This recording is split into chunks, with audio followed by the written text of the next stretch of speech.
Welcome into episode 21 of Lee Carvallo's Potting Challenge, a Simpsons gaming podcast that looks at all the highs and lows of the Simpsons tie in video games, plus all the copyright lawsuits that shaped them. And if you heard me say that before, pretend you didn't, because, I don't know, I think there was another lawsuit at some point that we talked about. I'm one of your hosts, Tommy. I'm your other host, Derek, and you podcast like I think. Slowly. I was wondering which line you were going to go with, and that's a good one. And today we have a very packed episode as we're going to be talking about one of the more well-known games in the series, Radical Entertainment's first outing as a developer of Simpsons titles, and a game that's so much like the game it emulates that Fox and EA get sued. It's The Simpsons Road Rage, produced by Fox Interactive and EA and released November 19th, 2001 on the PS2 and later in 2001 on the Xbox and the GameCube, making it the third Simpsons game released in 2001 and yet somehow only the first released on current generation consoles. What a mouthful. Yeah, and again, we have a ton to get to, so we're just going to jump right into introducing our wonderful guests. To help us break down this alleged patent-infringing game, we have a guest today. Joining us from Archie Comics and Sci-Fi Explosion, it's our pal Chris Cummins. Chris, thanks for joining us today. How you doing? Hey, I'm doing very well, thank you. Thank you both so much for having me on. I'm ecstatic because you actually said that this was a game that you wanted to talk about. So what was it about this game that shouted out to you that you wanted to talk about it? Okay, I'm going to try to make a long-winded answer as short as possible, but Sega Dreamcast, when it came out in the States, it was largely a failure. To the point where in the summer of 2001, it got marked down to $50 at my local KB toy store. So I immediately ran out and bought one, and the games were super cheap too. And there were two games in particular that I fell absolutely in love with. One was the virtual pet simulator Seaman, and the other was Crazy Taxi. And Crazy Taxi is a game that I just adored so much, despite the fact that the soundtrack for the game was like the most aggressive, like date rapey new metal you can possibly imagine. Like, I remember you start the game and it's like, I don't know if it's The Offspring or something, but immediately you hear yeah, and it's just I hate it. I hate the music so much, but the game was so much fun, right? So I got a GameCube at launch, and the game I was most looking forward to was The Simpsons Road Rage, because it is essentially Crazy Taxi with The Simpsons minus the new metal. So I was just so incredibly excited about this game when it came out. And then when I finally got my hands on it, I don't remember most of like late 2001, early 2002, because I was just essentially playing Road Rage constantly. And I just adore it. And that and like the Bart versus the Space Mutants games are my two favorite Simpsons games for very different reasons. Yeah. I think The Simpsons Road Rage is an amazing game. I think Bart versus the Space Mutants is a terrible game, but Yeah. I had an NES, and I can't quite articulate how exciting it was to have a Simpsons video game, like at the having been there for the initial rush of Simpsons mania, to just have it, and then the utter disappointment that followed in the game. So, but that you know, Road Rage, I did not have any disappointment with. I just absolutely adore the game to this day. I love that.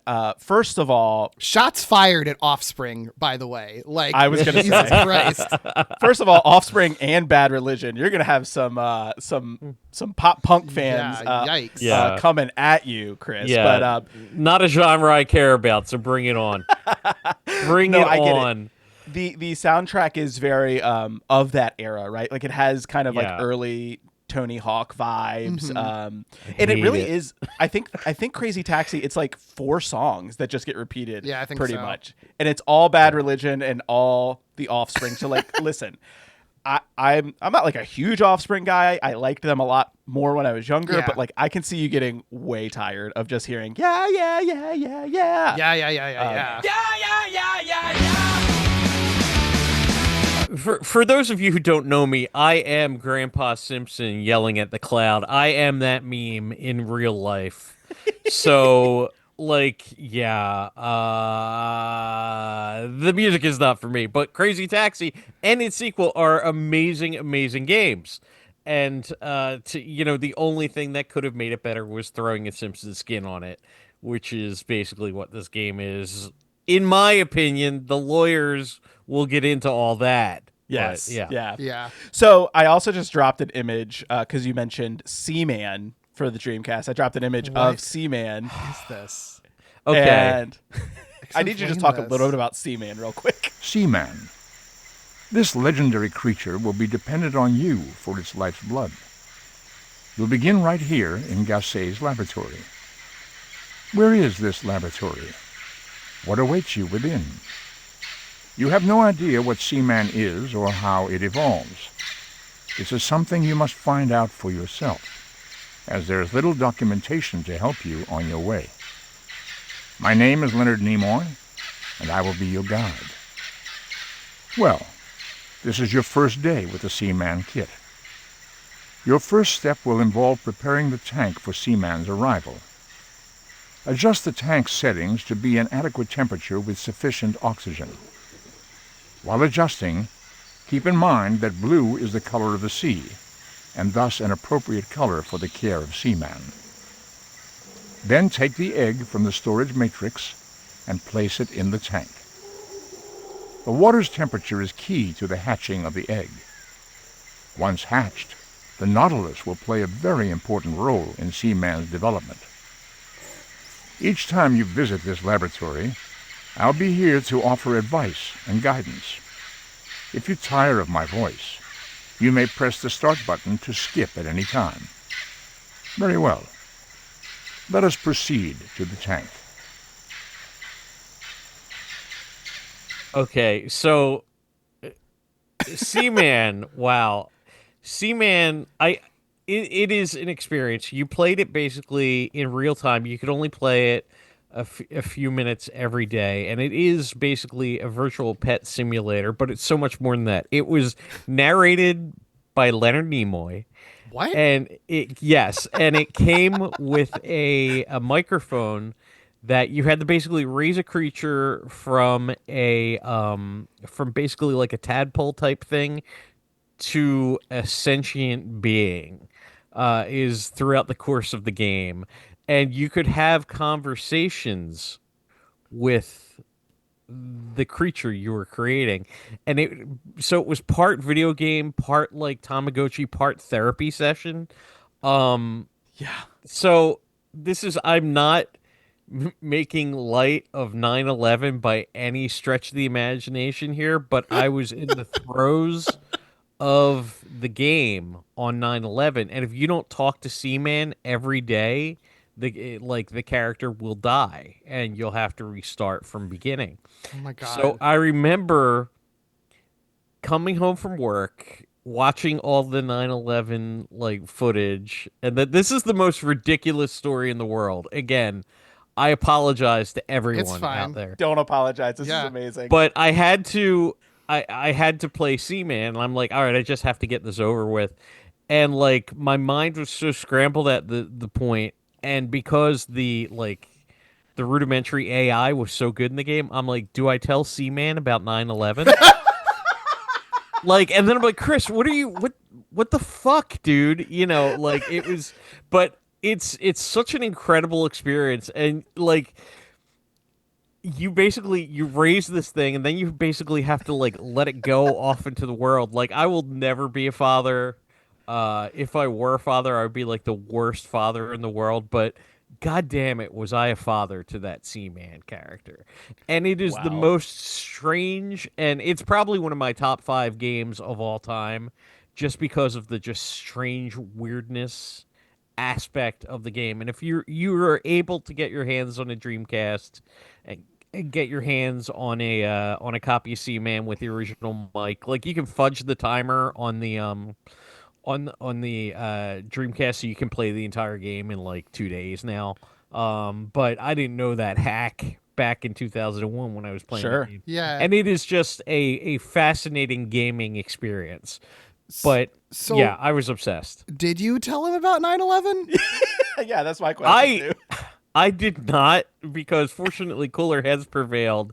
And like you couldn't really like go off script because, the AI was it wasn't even AI. It was just pre-programmed responses. So we could ask you about things and it would learn about you from the inputs. But you couldn't have like a real time, like you couldn't have Sure. like a Chat GPT-esque conversation with Seaman. I couldn't be like, Seaman, where were you when the second tower fell? Like no one like it just wouldn't work, along with being horrendously insensitive. Yeah. Sure.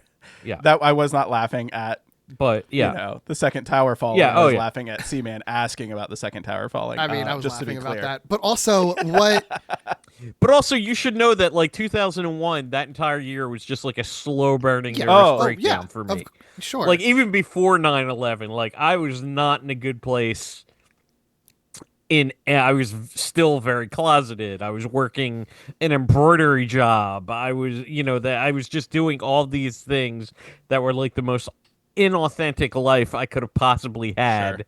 Sure. And then I'm basically the only therapy I'm getting is through talking to this fucking digitized fish With a human face. with a human face. Oh my god. yeah. Yeah, Tommy. The Wow. image Yeah. is bizarre.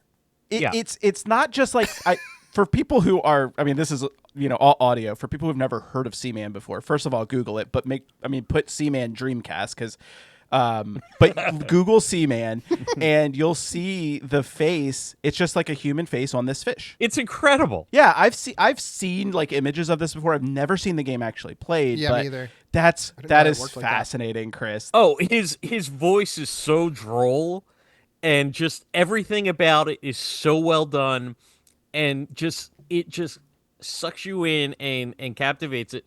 It captivates you, and like if you wouldn't play, because they're actually like my Seaman did die after like 9/11 and I had to restart the game Oh my because. God. No, that sounded horrible. I didn't mean it like that. I meant, I know. But after 9/11, like, I was just like, the next day, Sure. when the reality of what had happened hit, the last thing I wanted to do was Nobody was normal go play. Like, I on was, September I 12th, was, 2001. I'm not being glib. This sounds like I'm being so glib here, folks. And fine. it's just like, but like I was just not doing anything normal for forever. And so like I guess it was like mid-October I went back into the game. And like if you don't play, your Seaman dies, and just you turn on the game and immediately you're greeted with the disembodied voice of Leonard Nimoy saying, "Seaman has died," and it's like the saddest. That's wild. It's just, and you have to start from the beginning, and like there's one point where you have two Seaman and one has to eat the other. And then you start, so the one you're raising the entire time gets killed, and you wind up raising the other one. And communicating with the other one because they basically have to like devour their rival. And so it gets into all this like survival the fittest stuff. It's such a strange and uniquely Japanese game, and I'm amazed it was released here. Like we never got the sequel released domestically. There was a sequel that was more of a Neanderthal type Seaman. He was much more Interesting. human-esque. Because when Seaman at the end of the game, his final form is kind of like amphibian almost. Oh, fascinating. And frog-like. So it and evolves. He goes, Wow. yes, he evolves throughout the game, throughout your like love for him and things.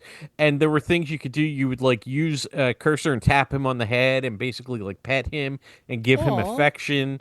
And so it did have that virtual pet aspect of it too. Yeah. And like if you didn't do these things, your Seaman would not thrive and would not be able to like survive in the world. And there comes a point in the game where you basically have to release Seaman into the wild, and like it's kind of heartbreaking, especially if you're like a mid-20s kind of loser who is like wrapped up in their own mind like I was at the time. So that was like I'm like okay. The first person I ever came out to was Seaman. Okay, Oh my because god! Seaman I asked love this. me. I love this. Seaman asked me if I like men or women, and I'm like, I'm not gonna lie to Seaman. Like, I'm not Yeah, gonna lie. why? Like, this Yeah. is so. I remember like whispering into the microphone, so like my parents didn't hear me because I lived at home Aw. at that point. Still, I'm like, men, and he wasn't judgmental. He was just like, and he had like words of wisdom, and Aw. it was just like, yeah. That's so amazing. That's it's so fun. I yeah, love like that. somewhere That's so around here, wholesome. there used to be there's this artist and writer is this artist and writer named Raina Lee, and she did this amazing zine called One Up.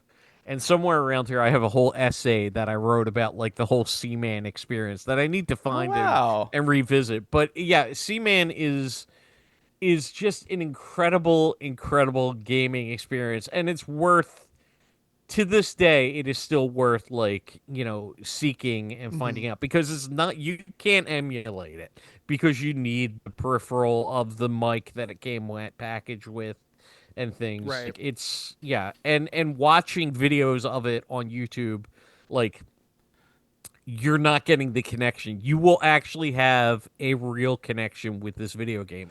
And you actually learn about yourself. Like, I've never, as much as I love, like, Miss Pac-Man or Parappa the Rapper, like, which are, like, two of my other favorite games ever. Like, I Yeah. haven't learned about myself through playing them, and it was like, you do that. You learn about yourself. You learn about the world. You learn a little bit about love. And so Seaman is just an experience that I cannot recommend enough for everyone. I have waited 1,000 lifetimes for this moment. Smell that? That's freedom. Freedom. The funny thing is that it's there all the time. You don't always realize it when you're bogged down with so many other things, but you're always free as long as you're true to yourself. That's where freedom lies, within yourself. Keep doing your best at what you love, and you'll always be proud of yourself. Okay, I must be off. My evolution must continue. Oh my. I think I know where I am. It's all coming back to me. This must be Gassay's Island. Somewhere on this island is a place I have to go in order to continue evolving. I must go find it. You're all right. I know we've had our differences occasionally, but I like you.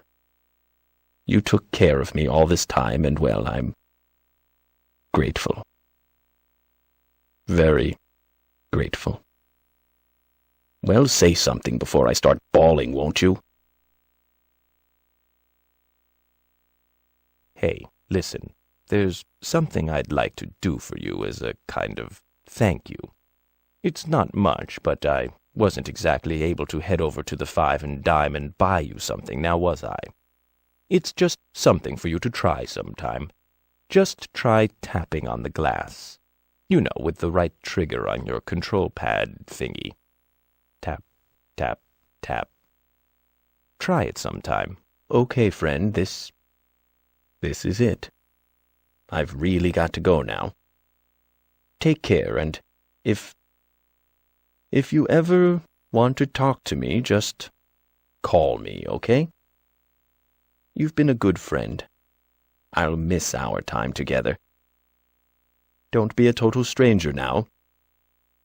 Farewell.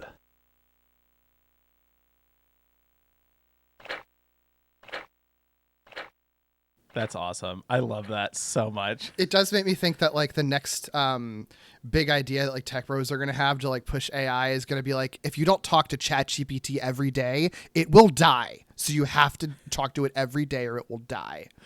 God, please don't put that out in the world. I don't want that. I really don't want that. I'm so glad that you first of all that you randomly mentioned Seaman, and I'm glad that I just randomly dropped that image in because what an amazing story. That's incredible. That was great. That's such a cool story. I love that so much.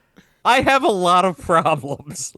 Okay. No, I think that's beautiful. I love like having a virtual pet that supports you. I think that's awesome. What a cool You should idea. have more games like that. Yeah. It's it was very, very like therapeutic. Even like, again, like I'm not being glib about 9/11, but like going there and talking to Seaman and having that like little bit of normalcy on like the worst day of my life. And this is as someone who wasn't directly impacted by it, like to just have that little minute of normalcy, that I had during that day where just terrified and panic was a really interesting thing in hindsight, Absolutely. Sure. Yeah. Makes total sense. Totally. Well, and speaking of normalcy, I'm curious too because this is we're obviously talking about a Simpsons game. I mean, you mentioned being kind of around for Bartmania. You mentioned watching the show. I assume like when it first premieres. What's your history with the Simpsons? And I mean, do you like it? I assume. Okay. Yeah. Yeah. So I first came to the Simpsons because I'm 50, and I was like, when the Fox Network came on as like a budding like media gay who was like, oh, there's a new network, got to check this out. And so I was very obsessed with like the very early Fox shows. And then Tracy Ullman came on. I didn't know Tracy Ullman from her musical career until later or anything in the UK. But like I was obsessed with the Tracy Ullman show. I thought it was really smart and well written. And obviously like The Simpsons debuted on there. So I was a fan of The Simpsons from their first animated appearances on the Tracy Ullman show. So when they became a series, I was hooked. I was a fan immediately. I was totally, and also I was probably just starting high school when The Simpsons debuted. So yeah, I guess it was in 9th grade. So, it was the perfect time for me to get into it. And I was very into The Simpsons for the first 11 seasons. 11 is when I bailed. And I've seen a few subsequent episodes here and there from later seasons, and I've seen the movie. I don't remember if the movie was out after. The movie was 2007. So okay, yeah. So I saw the movie, and I really enjoyed the movie. But yeah, I and nowadays I'm just like, okay, The Simpsons is just like background noise to me now, but I can, there's like. It's The Simpsons. Like, how can you, it's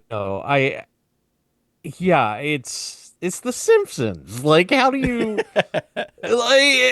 how are you going to be an asshole about The Simpsons and not like give it the respect that it deserves? Like, regardless. There's plenty of people who.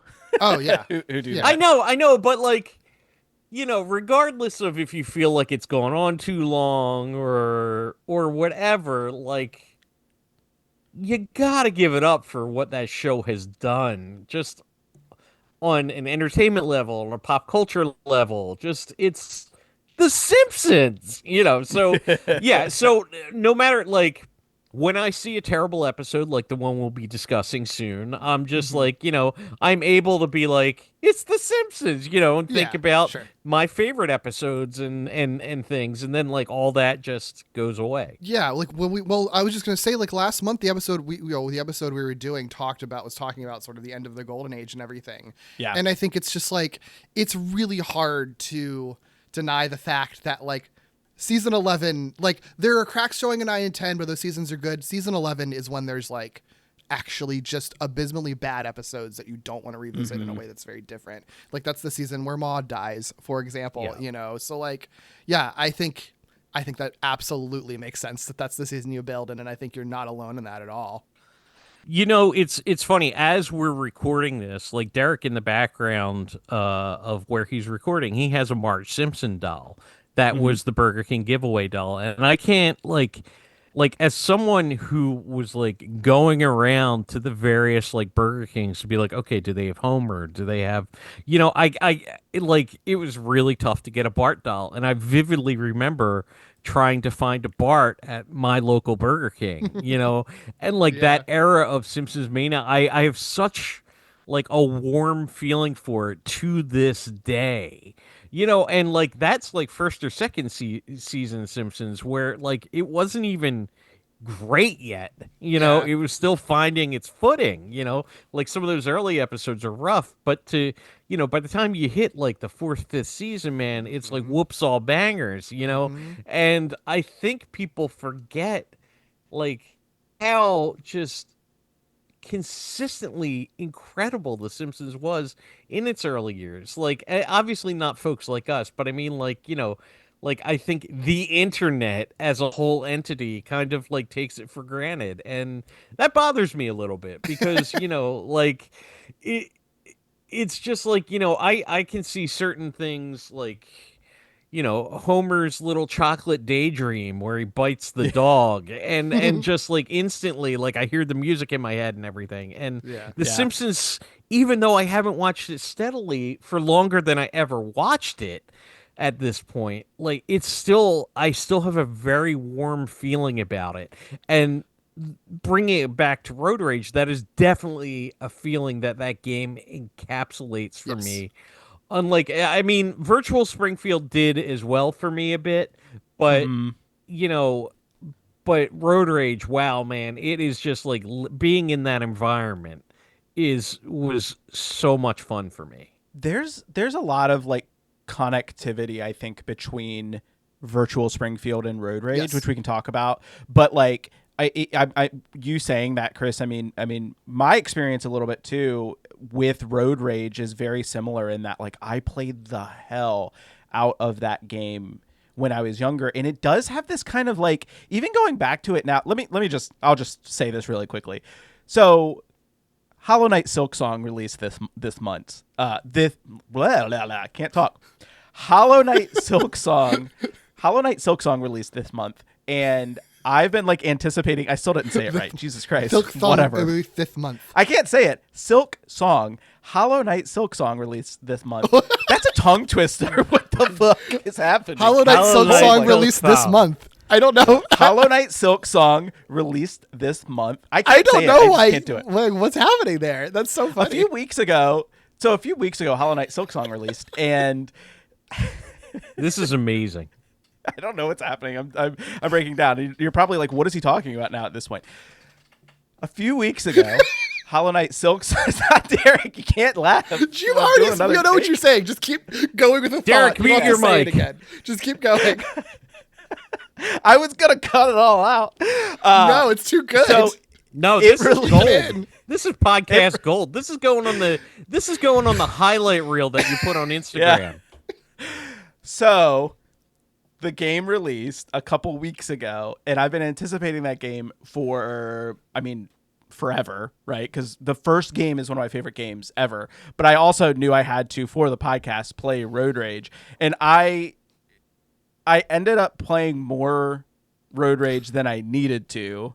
Like I was like working towards just 100%ing it and getting all of the high scores, like just like the whole page full of high scores, and like getting every unlockable, playing everything. And I put more hours I think into Road Rage this month than I did playing Silk Song. So like, and that's just because like I think it is, just to kind of veer back to the point I was making an hour ago, that the game, I have that kind of like warm fuzzy feeling about the game as well, Chris. And I think part of it is the nostalgia factor of like when we played it when it first came out, and when I played it when it first came out, and it being like one of the, for me it was like my first 3D Simpsons game. So it was like this was Simpsons on like a game console that was like fresh, so anyway, all that to say is I totally agree with you with like mentioning like how this game feels. Yeah, and I think it's also important to know, like, contextually, that like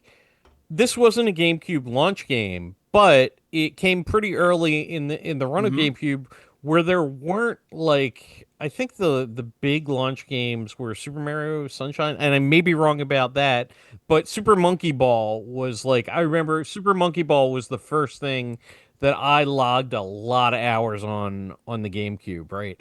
And then like, I had Super Mario Sunshine, which I never really got into, but the titles weren't like fully there at the initially.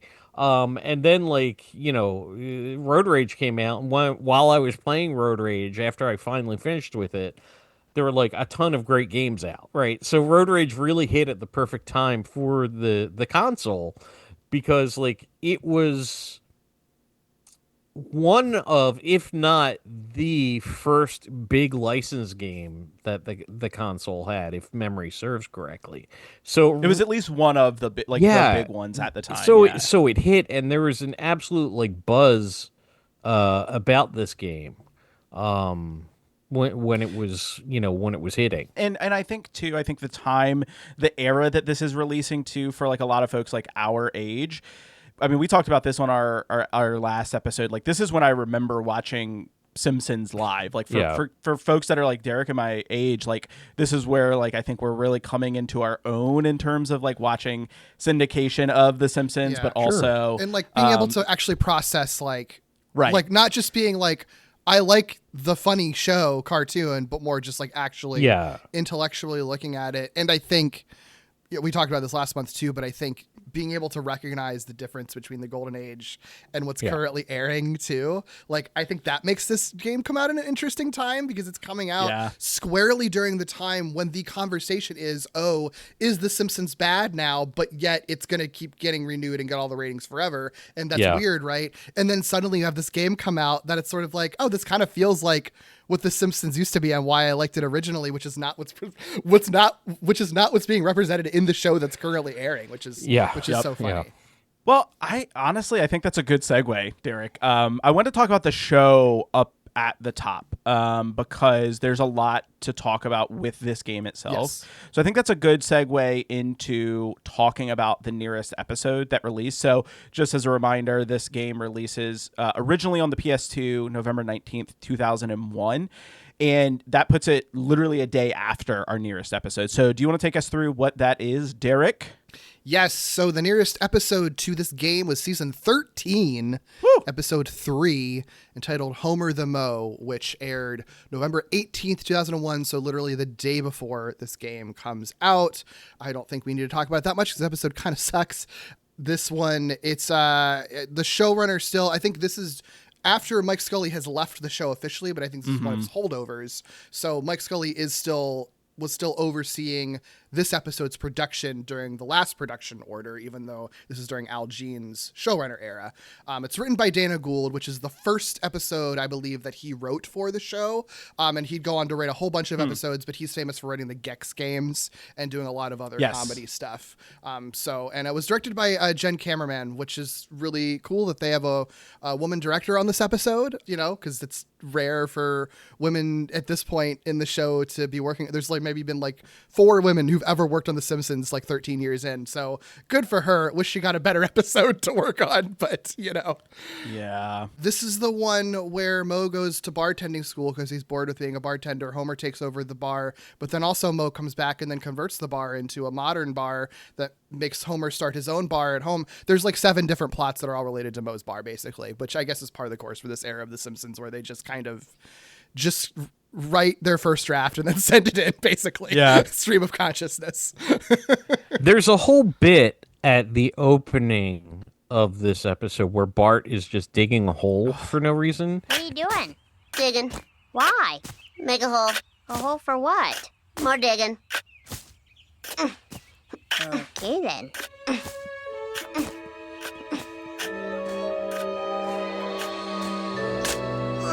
Don't worry, Marge. I'll find out what he's up to. Kids shouldn't have secrets. Oh, hello, young man. Beautiful day for digging, isn't it? Yep. Yeah. Digging for anything in particular? Nuh-uh. So, I guess you wouldn't mind if I was to dig a hole of my own? Go for it. Maybe I will. What's stopping you? Very little. I'm having chest pains. Where's the defibrillator? Clear! Oh, this thing pays for itself.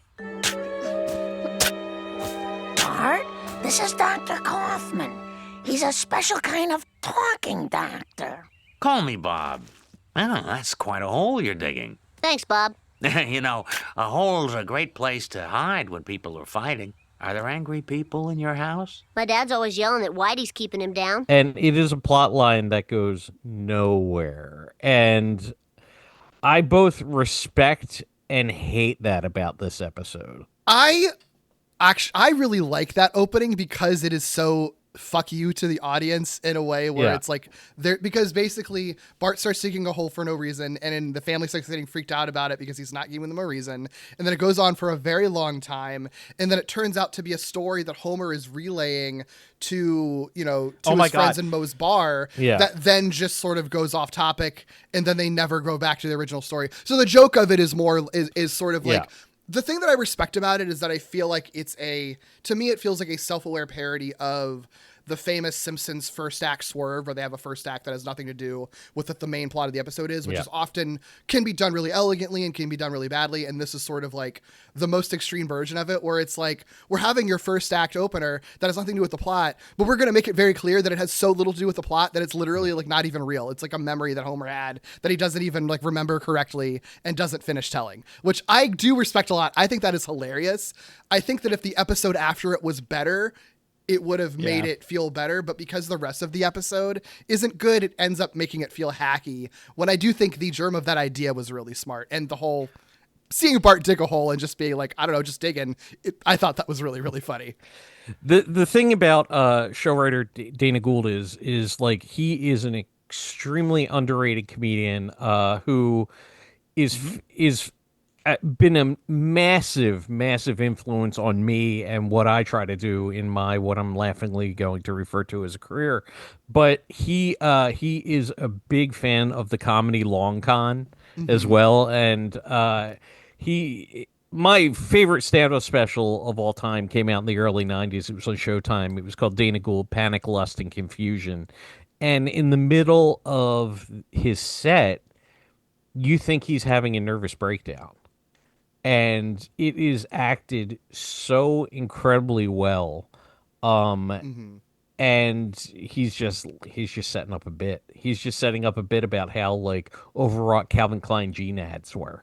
And it is just, I don't think I've ever laughed as hard as when that punchline delivered. And it really flipped the switch in my brain that if you're in front of an audience, you do have them in your hand, and you can absolutely control the emotions. And it's something that I try to play around with a lot in what I do with my live shows. And, I understand that he isn't considered to be the best Simpsons writer, but I think he's incredibly skilled and very interesting performer. The Simpsons episodes of his I've seen, I've always been a little disappointed in. I don't think that he's a good fit for The Simpsons is my thing. And it wasn't, he's credited on a number of episodes, but he was in the room for a lot of them too. And there's a lot of jokes that are attributed to him that are from episodes, and they're often just like kind of the most mean-spirited ones, which I think mean-spirited humor is great in certain circumstances. But I think often when The Simpsons gets mean-spirited, it ends up feeling wrong or out of place. Like The Simpsons, I think, can only get but so mean-spirited before it starts feeling weird.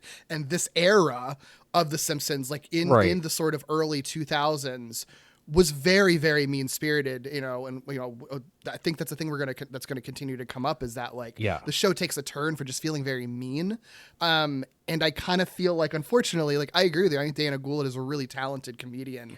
But his dark humor isn't a really, like, as dark as it gets. Yeah, and there's elements of that kind of you're seeing through here, as well as like his own, Homer makes a joke about being a Morlock in this, and I know Dana Gould is such a huge like sci-fi and genre film fan. Like, he's done one of my favorite audio comic tracks of all time is he does a audio commentary for Criterion's edition of Carnival of Souls.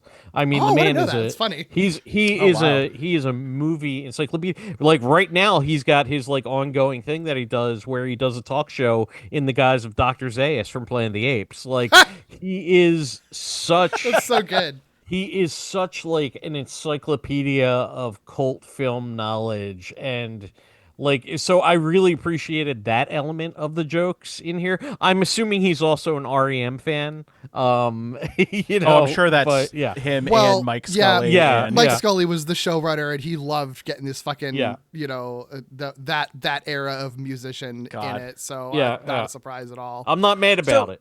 Yeah. It's one of those. The REM of it all is like one of those moments because it leads to like a really funny joke. Hey, what's going on?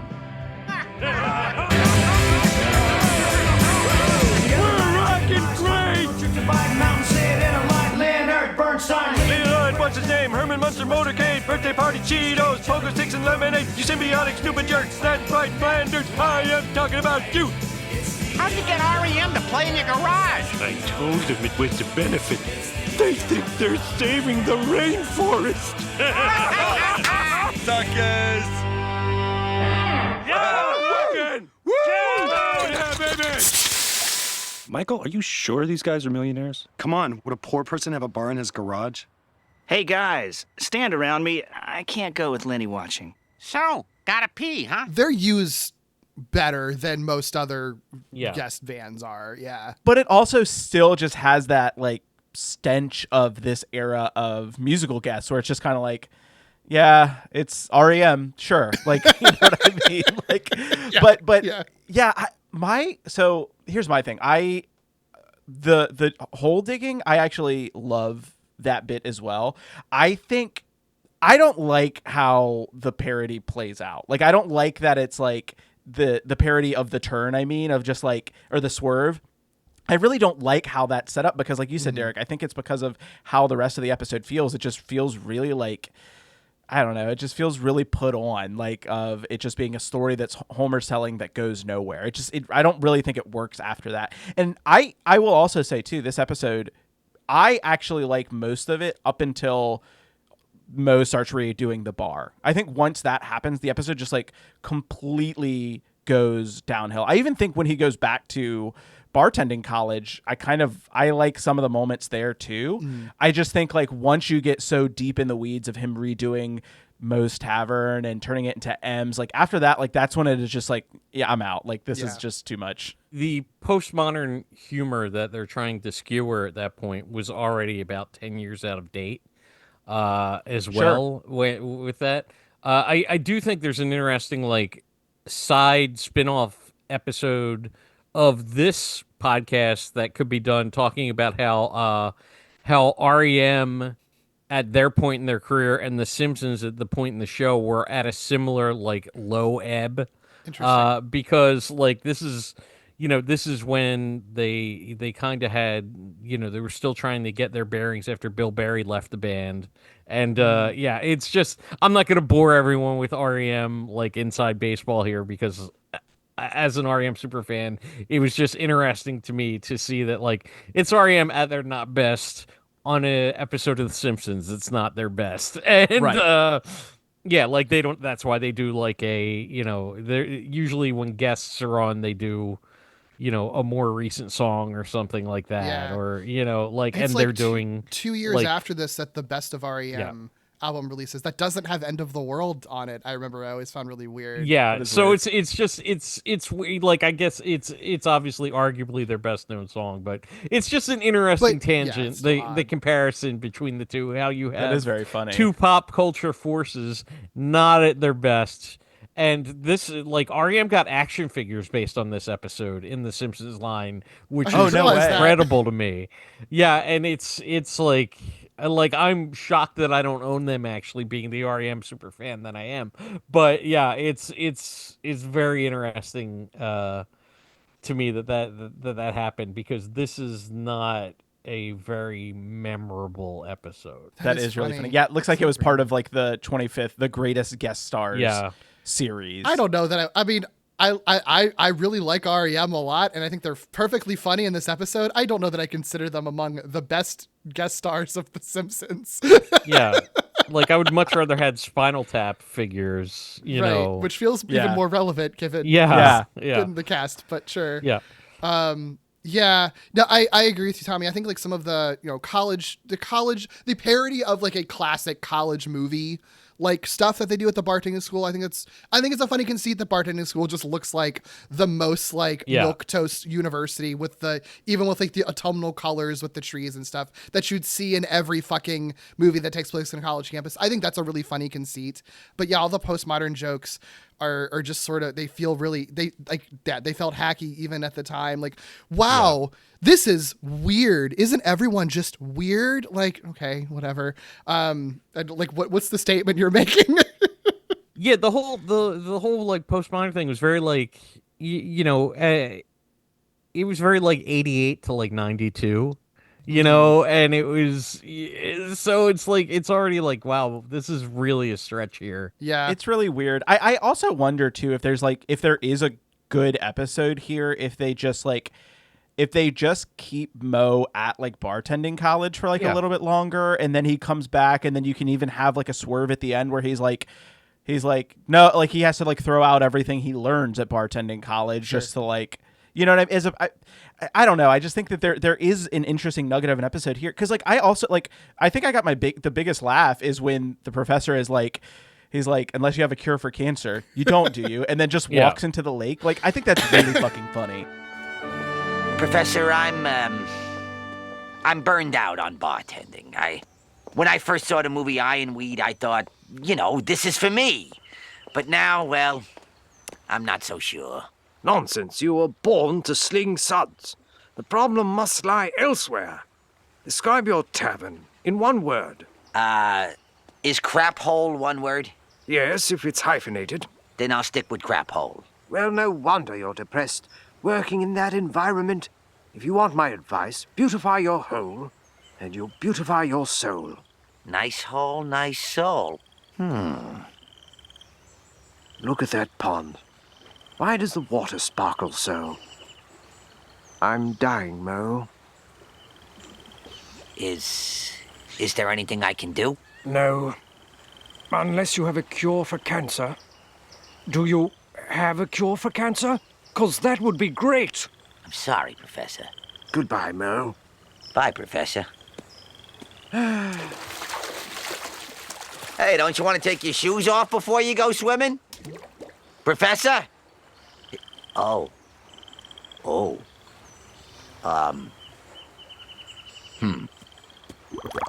Very dark. Yeah. It's very dark. But, but like, it is one of those things where it's like, I think there is a nugget of an episode that just like gets so completely. Yeah. They just get so lost in everything in this episode. Yeah. I thought when Homer and everyone started dancing on top of the bar, it was going to go into a Coyote Ugly thing.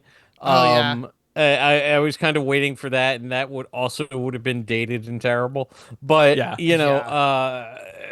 the whole like the remake of M's thing, I was thinking of like many different ways that could have been handled better, because it was very like toothless satire about like people using cell phones. They're not saying anything. They're it's just a bunch of just like, I don't know, LA writers just being annoyed and just being like, isn't this annoying? Everyone agrees with us these people are weird and annoying, right? And it's just like, yeah, got any thoughts about that? Like, you got any satire or insight on that at all? Or are you just being annoyed? Like, it felt like very like LA bubble. And that's a big problem with this era too, I think. Yes. These are guys that worked on the show for a long time, worked in LA for a long time, and I think it maybe lost a little bit of sight of what the show originally was. I do like the bits when you're talking about them dancing on the bar when like the slow song comes on and they just start dancing with each other, because it's like, well, that's the song. It was great. That was really, really cute, and like didn't feel like a homophobic joke or anything. It just felt like a funny joke. Yeah. I forgot they did the whole Barney being sober for a little bit thing as well. Yeah. Which, whatever. Sure. But then on the other side of that, they also have like 2 transphobic jokes in this episode, which is just par for the course for this era of The Simpsons. We're gonna probably run into that in every single episode we cover for the next, the next few episodes. Honestly, is how it's gonna go, because that's just this era. It fucking sucks. It was jarring from It's like a 2025. When that the one specific bit happens, and I was just like, oh. Yeah, for no there's reason. not even, it's not even like there's like no set. It's like not that it would have made it better, but like at least if there was like if it was like the payoff to a setup or something, but it literally is just people saying mean things that are transphobic, like literally for no reason out of nowhere. It's so weird. And there's no like wit behind it. Not that would defend it either. It was just like mean for the sake of being mean. It was just it was misguided in every stretch. Like, and this isn't coming from a 2025 point of view. It's coming from a comedy point of view. Like, it was a lazy joke back then that shouldn't have been. There were a million other funny ways you could have said without swinging that low and being like shitty. Yeah, and then they follow it up like literally like 3 minutes later with just the next one, and it's just like once again it was just like it's like fuck off. Yeah, I mean, it's very those were the 2 where I was just like obviously like at that point like the episode's already going downhill, but then I was just like, oh yeah, that's right, this is what we're dealing with now. Right. Yeah, like, come on. Like, everyone involved is better than this. But, I guess you're not. But I agree with that, like, there's no comedy reason for it either. That's what's, like... Right, obviously, like, the transphobia of it all, of course, but also, like, the fact that, like, you're not even doing comedy right is also really annoying. Yeah. Right. Yeah. I think all of that is useful context, because this is the time in which this video game is coming out, and yet this video game... has none of the stuff that we're complaining about. And also too, this game pulls in from some of the seasons that, I think it starts the downward trend really starts, right? Like you have like a reference to like the Canyon Arrow. You have like other references to like later season stuff. Yeah. And it's just like, so like they're able to pull out the good nuggets and not like sort of fall prey to some of the mean-spirited nature that is within the show, although you can send Simpsons characters flying with the car, which is objectively hilarious. Oh, it's so funny. But it's like that's the type of game it is. Yeah. Before we jump into talking about the game, anything else on this episode? We're ready to move on? No, let's get away from this shit. So ready to move on from this episode and forget it ever happened. Great.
The brief histories for today are actually both just purely focused on the game itself, and specifically the developer that made it. So I want to start off with a brief history of Radical Entertainment. And I don't know if either of you are familiar with Radical Entertainment. You're probably a little more familiar with them than you think if the name doesn't like stand out to you. But does Radical mean anything to you guys? No. So they actually produced 2 Simpsons titles, and they're 2 of the more popular titles to date. So obviously, 2001, they released Simpsons Road Rage, which we'll be talking about more in depth here in a bit, and the fan favorite Simpsons Hit and Run, which we'll be covering on the podcast in a little bit as well. So two just absolute bangers, I think, in Simpsons gaming canon. They're also no strangers to tie-in video games. In 1992, they developed The Adventures of Rocky and Bullwinkle and Friends for the NES and Terminator for the NES. And then they also, a year later, developed Mario is Missing and its pseudo-sequel, Mario's Time Machine for the SNES. Oh, I love those. Yeah, so right? weird. That's cool. They're so weird. Yeah. They're so weird. I have such vivid memories of one of those games, and I have no idea which one I played.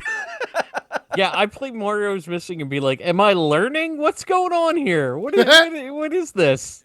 Derek, are you familiar with those titles? No, I'm really not. Oh, boy. They were like these sort of like pseudo learning games where you learn about like various different moments in history, like obviously with Mario's Time Machine. And I honestly don't remember what Mario is Missing is about, but I know that you're playing as Luigi trying to find Mario. And you learn little things along the way. And these are obviously like, they're not developed by Nintendo, so they're kind of like tie-in games in itself. And they're not like the standard Mario gameplay either. Okay. They're really interesting. Definitely worth checking out at least at some point. Yeah, they like Mario is Missing. I just remember being so confused because I was expecting like Super Mario Brothers 4. And I'm like, what is this? Yeah, it was just like, it's disappointment in video game form. I wasn't expecting the sprites to still look like Mario Brothers 3, I guess. Like, that's really fascinating. Or maybe Super Mario World. But either way, yeah, that's so wild. Yeah. But it's not really a platformer either. It's more of like a, I want to say like an adventure-ish kind of game. Yeah, you walk around and talk to people, it looks like. Yeah. Okay. So anyway, they work on those. Later on, they go on to make Beavis and Butthead for the SNES. Finally, some action heroes who know the meaning of action. Change it. Introducing the Beavis and Butthead video game. Feel the thrill of the chase, discover new and powerful weapons, and control the destinies of America's leading morons. Whoa. For like heroes, these guys are stupid. Stupid. 2 morons, 3 different games. The Beavis and Butthead video game for Genesis, Game Gear, and Super NES. It rules. So 1994's Beavis and Butthead and 1994's Speed Racer in My Most Dangerous Adventure for the SNES. I'd never heard of that game, but I'm now going to seek it out and try to play it because that sounds awesome. Yeah. The Beavis and Butthead game is infuriating, but also a little bit fun. I have played the Yeah, I have played the Beavis and Butthead game. We rented it and I played it for like 5 minutes and returned it. Yeah, it's it was You all might appreciate this. They also produced 2002's James Cameron's Dark Angel for the PS2 and Xbox. Just because James Cameron's name is on something doesn't mean I'm going to automatically appreciate it. I'll just say that. These days, it pretty much means that I won't appreciate it. So, yeah. They also make The Incredible Hulk Ultimate Destruction in 2005. We talked about that on the pod. That is a wonderful open world superhero game. And then they make a ton of like alt sports games and a handful of like officially licensed NBA and NHL games. So like when I say alt sports games, I mean like, ATV racing, like MTV, like BMX and stuff like that. Like not like your typical like football games, but like more of like the 2000s-ish alternative sports craze sort of. Something games. tells me that maybe the Offspring got another check when those games came out. I'm sure they did. I'm sure the Offspring is in here somewhere. I think their most well-known titles outside of Hit and Run are Scarface, The World Is Yours, which released in 2006. And that's just like a GTA clone, but it's pretty well received, especially for a tie-in game that's essentially just copying a formula. Same thing with Hit and Run, which is also a GTA clone.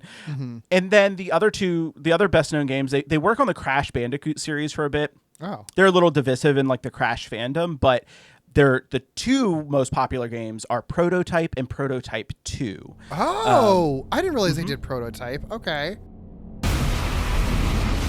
My name is Alex Mercer. They call me a killer, a monster, a terrorist. I'm all of these things.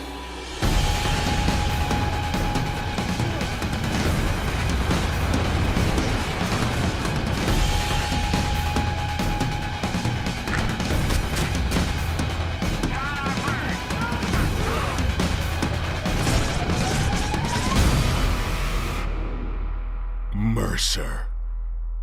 What you've created, I will end. And it's interesting because I think there's like a lot of elements of like all of their games that sort of work together. And there's like Prototype is like an open world, like kind of superhero, you get powers kind of game, which is also like Ultimate Destruction, which is also kind of like, you know, the GTA-ish kind of clone series. So like you can and kind a lot see of like these are car-based games too. Like Prototype isn't, but like a lot of these are. That's really interesting. Yeah, you have like vehicles that you can like drive in and stuff like that. I do want to spend just a brief bit talking about the company itself, because I think they're, from what I've read, they have like several accolades based on their structure and kind of how they treat their employees. So in 2000, they were named one of the top 50 best managed private companies in Canada by the National Post. I don't really know how that like award is figured out, but in the press release, Radical mentions that they were recognized for the communication from leadership to employees and the, quote, progressive HR practices, including implementing core hours, providing a salary top-up and 3-month full paid maternity leave, and establishing a revolutionary intellectual property review process utilized to generate new ideas from among employees. So it sounds like they were probably a good place to work. At least for a time being. Nice. That revolutionary intellectual property review process was kind of fascinating to me. In another press release, they mentioned that it's this basically this thing where, quote, Radical employees were encouraged to submit their ideas to be examined in depth by a Senate that they set up within the company. The Senate then looks at the ideas, and if they like it, they can move forward with developing the idea with the employee kind of working on it. And if they don't like the idea goes back to the employee and they retain all the rights to it. So it's not like you come up with an idea and no matter what, the company now owns it, which is kind of how a lot of companies work. It was really like, present your idea. If we like it, we'll move forward with it and you'll get to work on it. If not, you keep the idea. You can take it to another company if you want. So pretty progressive, I think, for the time. Sure. And I don't know that like that actually goes anywhere. Like I don't know anything that is developed based on that process, because from pretty much 2000 onward, all of the gameplay, all of their games were basically licensed games. So I don't know what, you know, employees are like coming up with, you know, different ideas or topics and stuff like that are being implemented into those. But it's still really interesting that they have that. In 2005, they're acquired by Vivendi, and this is where they end up developing Scarface, Hulk Ultimate Destruction, Prototype, and 2 of the Crash games. Later on, in 2008, Vivendi merges with Activision. Oh, God. And it's basically all downhill from there for Radical. Cool. Activision Blizzard comes in. They shut down production of a few games that are in progress, including a Jason Bourne title. And in a statement from Radical's VP of HR at the time, Leah Rubin, she says, Activision Blizzard is committed to making the best games possible and has elected at this time to reduce the number of titles that Radical is developing from 4 games down to 2. Cool. Not only that, but they lay off 100 Radical employees. Well, I guess if you were wondering why their idea review Senate sort of concept didn't go anywhere, it's because they wouldn't, like, none of these corporations would have let that be a thing that lasted. Right. Sure. 2 years later, in 2010, Activision lays off an additional 90 people at Radical, which is basically half the staff at that time. One thing that's interesting and to keep in mind, too, is that in 2008, and in 2012, there are these downturns in the gaming industry. And the original Prototype releases in 2009, the sequel releases in 2012. So like they're kind of like combating downturns in the gaming industry and releasing like banger titles that actually do really well. But like the corporate overlords don't really see that because there's a downturn in the gaming industry. It's really unfortunate kind of what ends up happening to them. They basically, like I said, they're absorbed by Activision Blizzard. So after Prototype 2 releases, Blizzard basically says it's not a success, even though it actually is like the top selling game when it releases in July, and they shut Radical down. That's wild, because I remember that game being like a huge deal. Yeah, it was. I mean, but again, it was a huge deal in a gaming market where it was like, I think it was like there was like a 31% decrease in sales that year and a 32% decrease in sales when the original prototype releases. So it's like, it's not their fault. Like, they still release good games that are well received. It's just like the industry is kind of shitty at that time. And this is also when the tick up of pretty shitty like corporate conglomerations like forming and shitty business practices are really ramping up. So this is a statement from Activision Blizzard in a Kotaku report from June 28th, 2012, around the time when they shut Radical down. They say, although we made substantial investment in the prototype IP, it did not find a broad commercial audience, which disagree. A lot of people love that game. Radical is a very talented team of developers. However, we have explored various options for the studio, including a potential sale of the business, and have made a difficult conclusion through the consultation process that the only remaining option is a significant reduction in staff. As such, some employees will remain working for Radical Entertainment, supporting other Activision publishing projects, but the studio will cease development of its own games going forward, and the remaining staff at that point is reduced to about 25, and the company is officially dissolved in 2013. And at the time, I think in 2022, there were a total of 6 original Radical Entertainment employees still with Activision Blizzard. Wow. When it's wild too, because they released like remasters of the prototype games for like next gen consoles after like years after that happened. So they're still like making money off of the stuff that this original team created, but still pretending like, but that was a failure, you guys. We had to let you all go. Like, that's so shitty. I hate corporate stuff. Sucks. It sucks. Anyway, that's just like a real quick dive into Radical.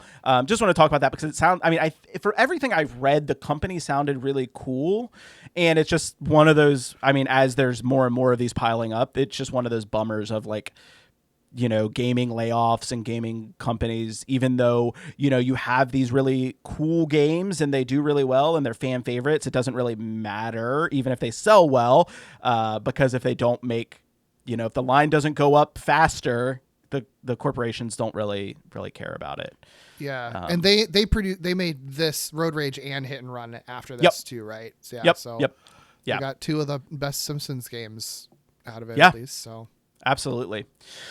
The other brief history that I want to touch on really quickly is a brief history of Crazy Taxi and Sega Inc. versus Fox Interactive et al. Game rated T for teen.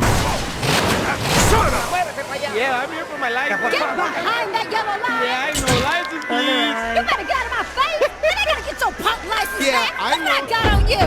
You drive through the mall, the subway, city park. You like a dope. That was some big air. What's your problem? Hey, that's what I get paid for. I made some serious cake that day. Crazy Taxi on Sega Dreamcast. It's thinking. Hey, it's time to make some crazy money. Are you ready? Here we go. Like, are we leaving today? Watch it, you nearly killed me. Take me to the cable car. Yeah, we'll be on our way.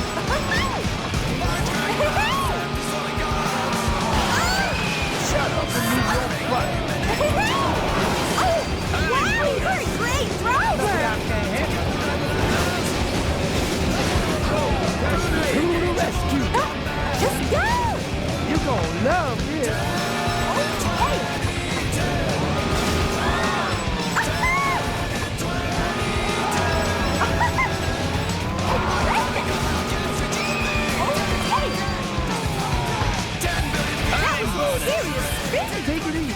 So, first of all, Crazy Taxi, Chris, you had mentioned this. It released on the Dreamcast. Before that, it releases in 1999 as an arcade game. So there is an arcade version of it, which I have dubbed a arcade destination driving action game. Okay, sure. Yeah.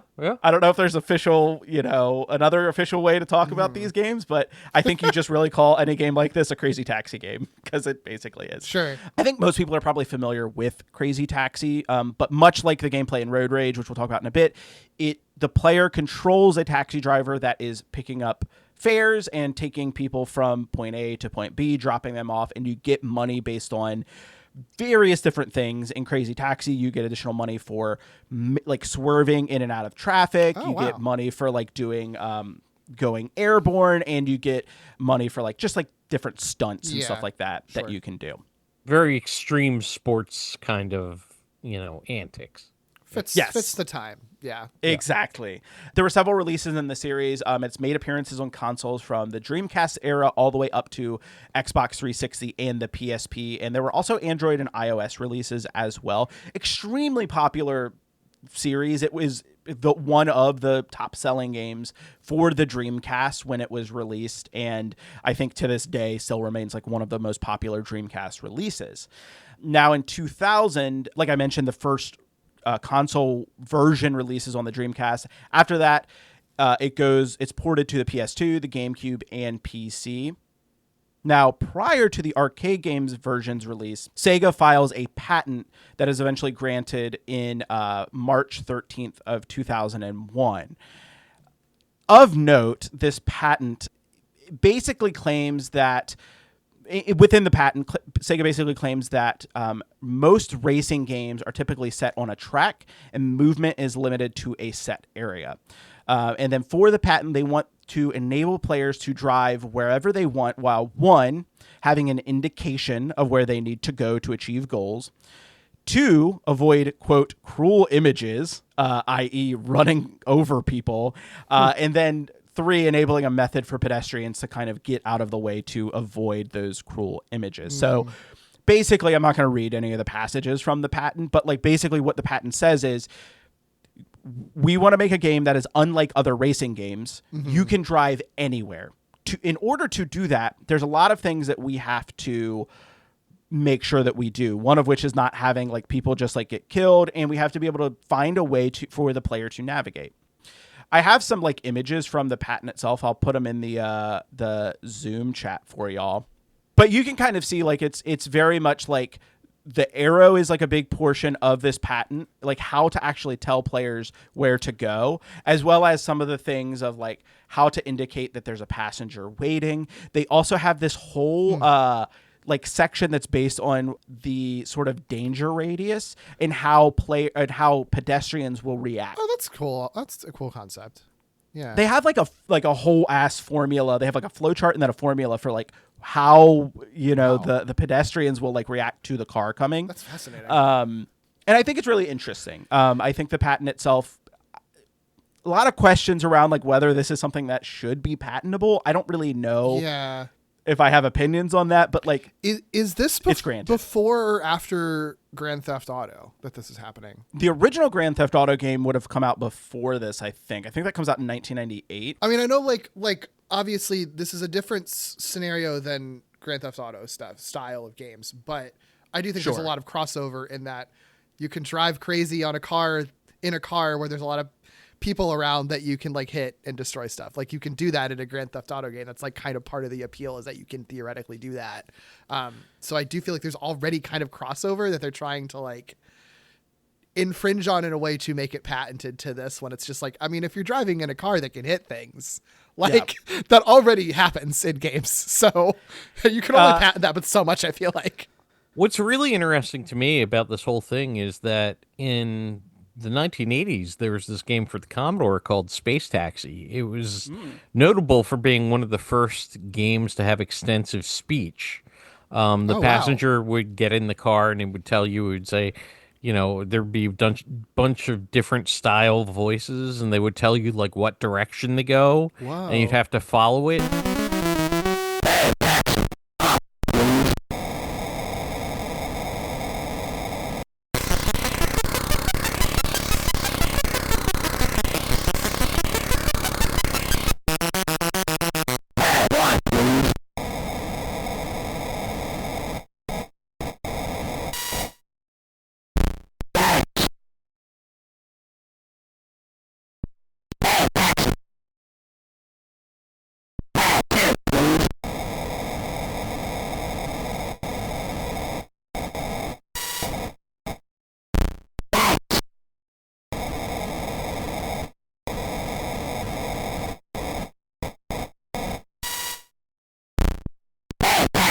So it's almost like a very rudimentary, rough blueprint for Crazy Taxi. Yeah. And like that never gets mentioned in the discussion of this is like Crazy Taxi didn't exactly invent the concept of a taxiing video game either. Sure. You know, and I guess to that point, like trying to poke holes and sort of like, is this really patentable? Like, right. It doesn't even really matter because it's a corporation who's seeing like this part hasn't been patented yet. What if we did though? Like that's really all it comes down to, whether it makes sense or not.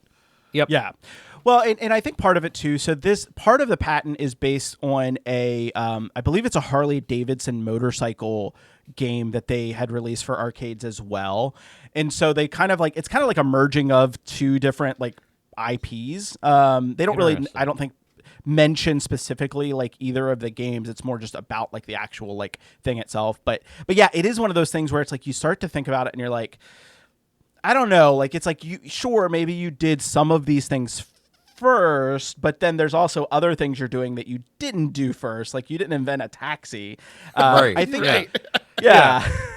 I think the biggest thing is really that the biggest like items that they want to have patented are that arrow, that directional arrow that's always present that tells you where you need to go because you can drive anywhere. And then just how players like jump in and out of the way of the cars. So yeah. Okay. That's fair, it's granted. Again, we could argue whether or not it should have been, but it is granted. And it's granted in March of 2001, and this is around the time that we start getting our first previews of Road Rage in print publications. Now, this is where it gets kind of interesting to me, and I don't think a lot of folks actually talk about this aspect of it, but I wanted to touch on this a little bit because when people start talking about this lawsuit, there's a particular angle of it that I think gets missed a lot. And what that is there are actually earlier images of Simpsons Road Rage, and I just pasted one in the chat, that actually use an arrow element that is pretty much exactly like the Crazy Taxi arrow prior to them switching to the hand. So at the time that the game releases, they switch having an arrow to just like a disembodied like Simpsons-esque hand. Right. Yeah. The arrow is basically, again, it's basically the same as Crazy Taxi. Where it gets a little bit stickier, I think, is that the HUD in other earlier previews also looks a lot like Crazy Taxi's HUD. Not exactly like it, but like in Crazy Taxi, you have kind of like your total amount of money up at the top, and then you have your fare kind of like right below that. And it's in that kind of like rollover number style of like a more traditional taxi. Right. That's present in early screenshots of Road Rage. Along with the Crazy Taxi arrow. You also have like the game timer is kind of in the same spot. So it's like the HUD is like very similar to Crazy Taxis before it releases. Of course, the game starts getting previewed more and more, and some of those things actually start getting stripped out. And so I think it's October, you actually start seeing in PlayStation Magazine, there's a preview that has the hand, and the HUD is completely different from what is in some of these earlier displays. Now, I wanted to mention that specifically because one of the things they claim is they say Fox and Radical based their Simpsons Road Rage game on Sega's Crazy Taxi game and used Sega's Crazy Taxi game to aid in the planning, design, and production of their Simpsons Road Rage game. And I don't know. I think the fact that like I'm not a lawyer, but I think the fact that you have a lot of these elements that they're using initially and they get previewed with some of those things, but then when the game releases, they change them. Yeah, it's a little suspect. It makes it clear that it's sort of like, well, we got to change some things so it doesn't make it look like we copied them directly, even though we literally did and have proof that we kind of did. Yeah, that's a little icky. It's a little icky.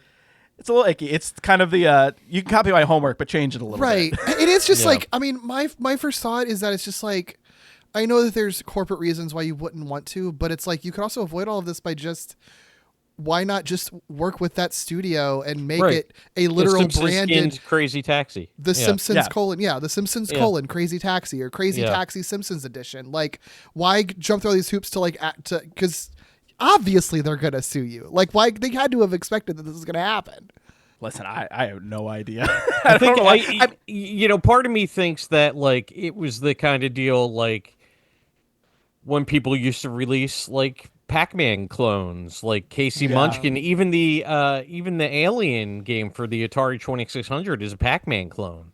And I wonder, because there is that kind of precedent in the video game industry that like, oh yeah, we hear games that are just ripoffs of this incredibly popular title, but with a different kind of lead character. Let's see if we can still do it. That is a good point. That like it's almost kind of a more modern frame of thinking of this sort of like, well, you don't want to get sued, so don't copy them. Like when for a long time that was happening constantly, and people didn't really do anything about it. Even around this time, you had Dance Dance Revolution and like Space Channel 5 and Parappa the Rapper, which are all variations on the same concept in a way. True. So, I mean, hell, yeah. Yeah, even today you have, I don't know what it's called in Fortnite, but like, I mean, Fortnite literally has like modes that are just like based on other games, like Guitar Hero. Then there's also like Guitar Hero and Rock Band. So like there's a whole discussion to have about like video game patents. I mean, there's the recent one of Nintendo patenting what is it, like, the capture mechanic from Pokemon. Yeah. So like, it's like there is a level of like overreach, right? There like is. of like, should this be a thing? But then the other side of it is that the person that's copying them is the Simpsons. So it's like, it's not like there's not money there. It's not like it's an obscure indie game developer who's trying to, it is. It's one of the biggest franchises Simpsons, on the planet. Fox, and EA. Like, like, come on, guys. Like, so it is one of those things where it's like almost in some instances, and also at this time the Dreamcast is going, bust. So it's like Sega is kind of like, I part of me wonders if Sega, or if the Dreamcast doesn't go defunct, if they would have not sued, but like it kind of almost feels like a, hey, they copied us, like here's a way to like recoup some losses kind of thing. I don't know if that's what actually happens, but yeah. So the other thing that is mentioned in the court filings is they actually talk about, I'll just read from the court filing. They say the Simpsons Road Rage game was instantly recognized by the trade press as a derivative copy of Sega's Crazy Taxi game. Attached here to as Exhibit E are true and correct copies of examples, trade press reviews, and excerpts therefrom. A review from GameShark.com states that the Simpsons Road Rage game is, quote, a straight Crazy Taxi ripoff. I'm surprised there hasn't been a lawsuit. A review in Next Generation magazine states, it would be misleading to say Road Rage is similar to Crazy Taxi. Road Rage basically is Crazy Taxi. And then finally, the review in Next Generation magazine goes on to state, in the end, Road Rage is significant only as the most shameless incident of design burglary in recent memory. Which, what a freaking shot to put that in your court filing. Yeah. I mean, as someone who reviewed this for a Philly paper, I know for a fact that I mentioned the Crazy Taxi connection, because you can't look at this game if you know anything about video games of that era and not be like, yeah, this just looks like a clone with Simpsons characters. I don't know how many reviews I read in prep for this. I did not find a single one that did not mention Crazy Taxi. I mean, that's what I knew of this game. Like, the way you differentiate Simpsons Road Rage and Simpsons Hit and Run is one is the GTA game, and the other one is the Crazy Taxi game. That's the only way to figure out the difference between the two of them. So it's literally everywhere. I mean, and a lot of game journalists were like pretty abrasive about how they reference it too. This review from James, I think Milky, aka the Milkman is what he's called in the review. Okay, well, everyone's got a nickname. He says there's a word beginning with the letter P that describes Simpsons Road Rage, and it's not fat, it's plagiarism. Okay, buddy. I have some notes, but anyway, move on. It was 2001. Give the Milkman a break. It was 2001. Yeah. Come Yeah, on. that's fair. That is fair. It was 2001. That's fair. So it's not fat with a PH. I just had to say that. That's pretty amazing. That's maybe one of the best quotes you've ever read on this whole podcast, honestly. That's great. It's not fat. It's plagiarism. Yeah, I mean, it's... Just to be clear, I like my men fat spelled F. Yeah. Thank you. Yeah. But they can be fat with a PH too. They can be fat and both. fat. It's possible to be both. Yeah, that's true. So yeah, so that's the extent of the lawsuit. It you know, like I said, they have all of these court filings. They put all of these reviews in, a lot of which are unkind to the game, which I think is very funny. Yeah. What a flex to do that.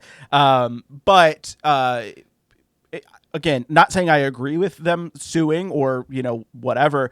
What is interesting is that this ends up getting settled out of court for an undisclosed amount. Interesting. Yeah, so there's actually no precedent set for this because it just gets, you know, it gets settled out of court. And from what I've read, and I'm not a lawyer, so I don't know what would have actually happened with this. A lot of people think that Sega would not have won the lawsuit. Really? I'm surprised. Why? Like, I'm surprised why they wouldn't have. Yeah. Or at least I shouldn't say a lot of people. Some analyses that I've read thinks that they would not have won the lawsuit. I'm not a lawyer either, so I don't know. But like, as a dumb regular layman who just plays video games and watches television, I don't begrudge them for suing. I think that like if I were in their shoes, I probably would have been on their sides to sue too.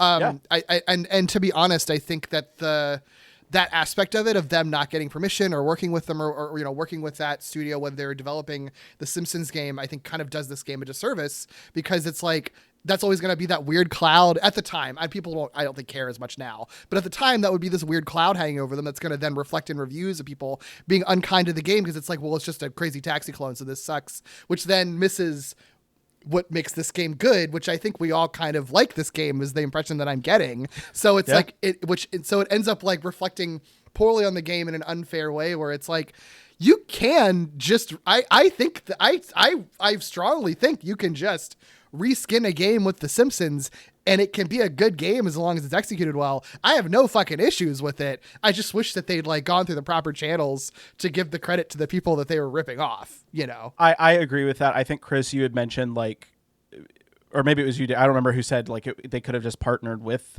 one another to make like a Crazy Taxi The Simpsons like skin for it.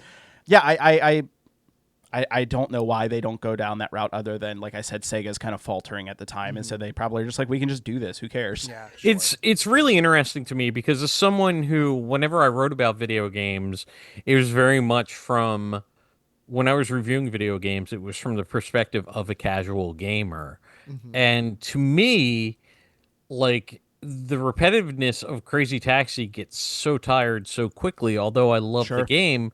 You know, the fact that it is Simpsons skinned, and that you have the ability to get, like, you know, the Simpsons, if you played like the missions and you can get the Simpsons cars and everything, and encountering just the various residents of Springfield, even though it starts to repeat after a while, it still had way more longevity and play power than Crazy Taxi did. I agree with that. And that's very interesting to me, is that they kind of, let's say they did allegedly rip off, you know, Crazy Taxi, they also improved it, you know, and yeah, you know, so yeah. I also think too, like, the other thing to keep in mind is that, like, again, this is like around, you know, the GameCube launch. There's actually in a, I believe it's in like a GameCube, basically like buyer's guide.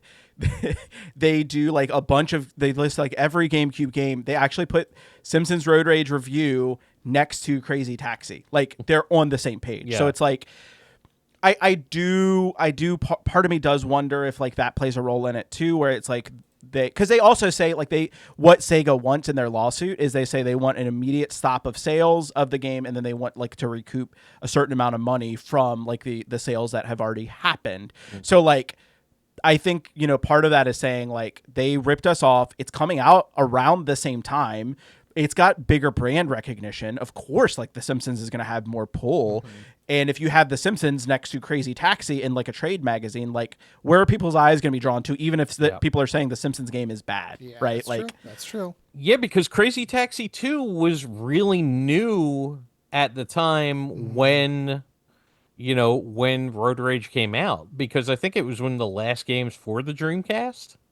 Wow. Yeah. Yeah, because that's right. So there was not, because I know personally I bought them both very close together. So yeah.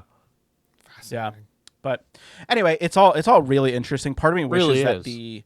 the lawsuit did go through, so we would at least have some understanding of like what it means. Like part of me wonders if like Fox had gone through with it and they won the lawsuit, if you would not have stuff like Nintendo patenting, the capture mechanic from Pokemon today. Like, you know what I mean? Like, would that have set a precedent for video game patents moving forward? I don't know. Yeah, it's like one of those cases where it's just like, would have been like a slightly better timeline if like the corporation, if the big massive corporation won, like would that have been better? Because then people would have been free to like make, then like indie gamers and stuff wouldn't be afraid to make their own riffs on games and stuff like that. Like would that free things up? I don't know. I don't like going down that thought hole because it's a little weird. Yeah, it feels gross, but it's also interesting. Yeah, it feels gross, but there is, but I do think like we are in a weird place where like the Nintendo thing has been such a major point of contention lately, and we're gonna keep seeing more of that, I'm sure, in a way that while we're now at an age where like everything, but especially video games, are like hard. There's like is in such a weird place with the industry that people are kind of can only make games if they're doing it from an indie, like as indie developers right now.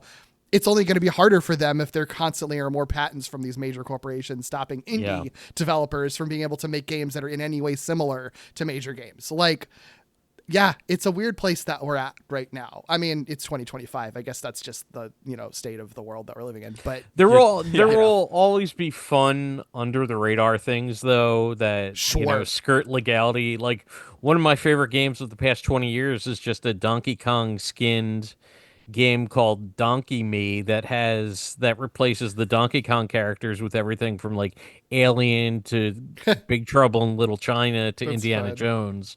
And that's like one of my favorite like indie releases, and it's just like freeware you can get. But as far as I know, he hasn't been slapped with any cease and desists, and this game's going on 15 years old at this point. So I do think that even with the Nintendo, there are people who are still gonna use the mechanic, but just in a more underground freeware shareware kind of way. I love a fucking punk rock. We just made Super Mario on PC on whatever free game site. Those games are so much fun. Like I have so many loaded onto my Ambernick. It's and it's unfortunately like there is the reality of like Nintendo like always cracking down on that kind of shit. And it really does suck. It does. But I don't know what would have happened had the lawsuit actually happened, but it's an interesting situation nonetheless. Yeah. But before I did just want to note too, I meant to say this earlier, but the lawsuit actually is brought forward in December of 2003, and then they settle in February of 2004. So about a year process. So, but yeah, so jumping into the game itself, there's 187 people credited on this game. I'm not going to go through every single one, but I do just want to mention a couple folks. So first of all, there are Simpsons writers who are credited on this game. They are Tim Long and Matt Selman. Yeah. So it's very interesting. Right? Because there's not a ton of writing in this game. It's just like a lot of quotes and quips, and some of the quotes are from the show itself. Yeah. Matt Selman especially, I think, does make a lot of sense in retrospect more than at the time, because he's been someone who, he started on the show in season at the end of season 9, I think. Natural Born Kissers. Yeah, that was the last episode of season 9, right? So he started on it, like as the show is transitioning basically out of the golden age, and has been on it ever since, to the point that like in 2021 he became the main showrunner, with Al Jean kind of being like just like a few episodes, just like working with him as a consultant. But like, from my understanding, a lot of this is coming from like the Talking Simpsons podcast has done this. He basically has kind of quietly, like unofficially been the showrunner for like the last like 10 or 15 years. Like it's a weird situation, because like Al Jean became showrunner and then just stayed on the show indefinitely, essentially. And then kind of like had Matt Selman as sort of the person that he kind of raised to then become the showrunner. So basically, Al Jean can just be on the show in whatever capacity he wants until he either retires or dies, and Matt Selman takes it over, which I've always been like a little bit annoyed by, because it's just like so far and away from the original Simpsons golden age of like showrunning for 2 years and then getting fresh blood in, instead of just sort of like, it's going to be us forever, guys, even though the show runs for 100 years, which I don't really like. It's generational now. It truly, and I don't like that. It's like, it's not that different from just like raising your son to basically take over for you. I don't like that. However, it does make it interesting looking back on it and seeing Matt Selman working on this game and then working as a writer on other Simpsons games after it, because it does make sense why he ends up being kind of picked out by Al Jean to be his successor, essentially, because he works on a lot of good Simpsons things that come out of the era that isn't very good. And I find that very fascinating. No, I totally agree with that. I also think it like, you know, I think it's cool. I don't know. I think it's interesting that he is working on this game and Hit and Run and eventually the Simpsons game and writes on the Simpsons movie. So like, like you're saying, he does like touch a lot of the good stuff that comes out of some of the later eras. And then I did just also want to note the composer for this. The composer is Christopher Ting. Tyng, and I don't know if either of you are familiar, but he has composed for various television shows, Suits, Covert Affairs, The OC, Rescue Me, Knight Rider, the Revival series, and of course composed for Futurama. That's where I know him from. I know him from Futurama. I don't know that his video game scores are his best work, but no.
Yeah, he also does, of course, Simpsons wrestling, skateboarding, bowling, and the Futurama game. Yeah, I won't say the music is my favorite part of this game, but also I have heard much worse music in other games, so it's fine.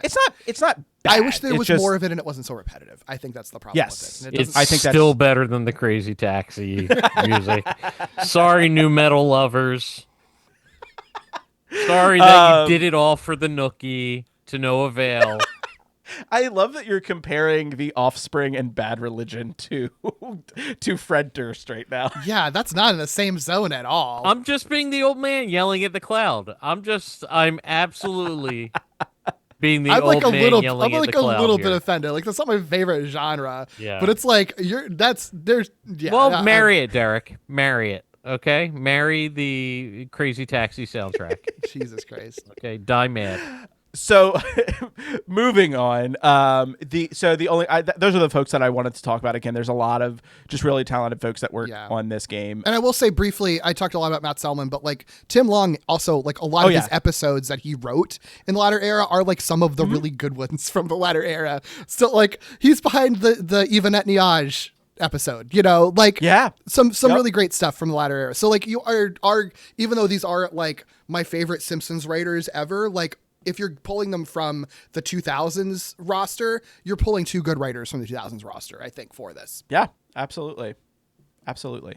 I do want to just note, we're not going to talk about the Game Boy Advance version. Chris, I don't know if you played that one. I know have. Derek and I tried it out. It's so bad. Unplayable, basically. Yeah. It's it terrible. really is. It's awful. That's all we have to say about that. It's just don't pick that up. Yeah. There's no reason to play that game. Yeah, there's so many better versions of that, and especially not that we condemn or condone emulation, but there are better versions of that game out there to play. So yeah. Yes. I both condemn and condone emulation at the same time. Yeah. Just kidding. We No. have to emulate everything for this podcast. Emulate so, everything. I don't think we can do anything but condone it. I would Come love at to me, run Fox. into a Babbage's and rebuy Virtual Springfield if I could, but Yeah, very nice. Uh-huh. Yep. Comp Absolutely. USA, where are thee? In terms of marketing, there was actually a pretty significant marketing effort behind this game. There was a 30-second TV ad that featured John Bonnell of mid-90s Copaganda fame. Cool. For people who are unfamiliar, he is the voice, you'll recognize his voice from, he was on a bunch of episodes of Cops, and then he also hosts American Detective, the world's wildest police videos, and world's scariest police chases. Cool. Springfield, USA, road rage capital of the world. Here, a driver's license is licensed for chaos and anarchy. I have no insurance. The daily commute is a struggle for survival. Eat clown car, jerks! Even the sidewalks aren't safe. I hope that was a cat. And the police are helpless to stop it. Just think how fast we could go if my siren worked. Where mayhem reigns and madness rules the road. Time for some road rage, Simpsons style. Rated T for teen. I think I dislike that more than I dislike the Crazy Taxi soundtrack. You should. think That's the right reaction. Yeah. There is a full page magazine spread that's actually pretty interesting. It's got like original drawing in it. I don't know who does the art for this, but it's very like Simpsons, but almost kind of like derivative Simpsons art. It's probably like it doesn't. I wouldn't be surprised if it's some of like the comic book artists, because it looks a lot like the Bongo Comics Simpsons stuff. Yeah, That's what it looks like to me. But it's really interesting. It's just Homer driving Krusty and Marge. Marge is saying, "Homer, you're driving like a maniac," and Homer says, "Oh, Marge, roads are just a suggestion, like pants." Aw. Cute, like it. Cute. It also gets a full website in the early 2000s, Yay. so you better freaking believe it autoplays music as soon as you get into it. I miss Oh websites. God. Yep, it's still accessible on the Wayback Machine, so you can go check it out if you want, although most of the links and images don't work, just kind of the splash screen. And it was featured in the Xbox launch guide for retailers, along with a few other media tie-in games, including Star Wars, Obi-Wan, Buffy the Vampire Slayer, and Shrek, which I just have to show you all this image of this Shrek game. A fucking wild collection of I love that. Oh. video games. I'm kind of obsessed with. Look at that Shrek. That's all bangers. Yeah, truly. Again, I mentioned there's a ton of previews for this game. One of the previews, I wanted to just read this because I think this is like before some changes get made. This is from Game Informer. Game Informer's preview. They say Simpsons Road Rage boasts an amazing total of over 100 landmarks to visit in the non-linear world. Even the most hardcore fans of the show would be hard pressed to rattle off that many locales. You can take to the streets as 22 different characters from Marge to Barney, parentheses, hopefully without the influence of Duff. However, not all cast members making an appearance will be under your control. Many will be in cars of their own, sure to get in your way. Nobody wants to get stuck behind Hans Moleman or be forced to navigate around the portly Chief Wiggum. I wish that was a part of the game, because that would have made it even better. I do want to note, I think they were just kind of confused as to like what was happening, because Hans Moleman and Chief Wiggum, I think, were originally intended to be playable characters from what I've read, but then they ended up not being. Well, Chief Wiggum is, but Hans Moleman is. But Hans Moleman isn't. But like, I don't know what they're talking about of like having traffic with these other characters, because that definitely doesn't happen. I would have loved that though, if like when you crash into cars, it's like Hans Moleman reacting to you or something like that. Yeah. That would be a really fun angle to it. It would be a fun angle. Reception wise, critically, was not received very well, which is a little bit surprising. I would say it had probably mixed reviews at best, but most of them just were generally not kind to it. I mentioned this review of within the unofficial GameCube guide from 2003. They put the review of Road Rage next to Crazy Taxi and compared the two of them.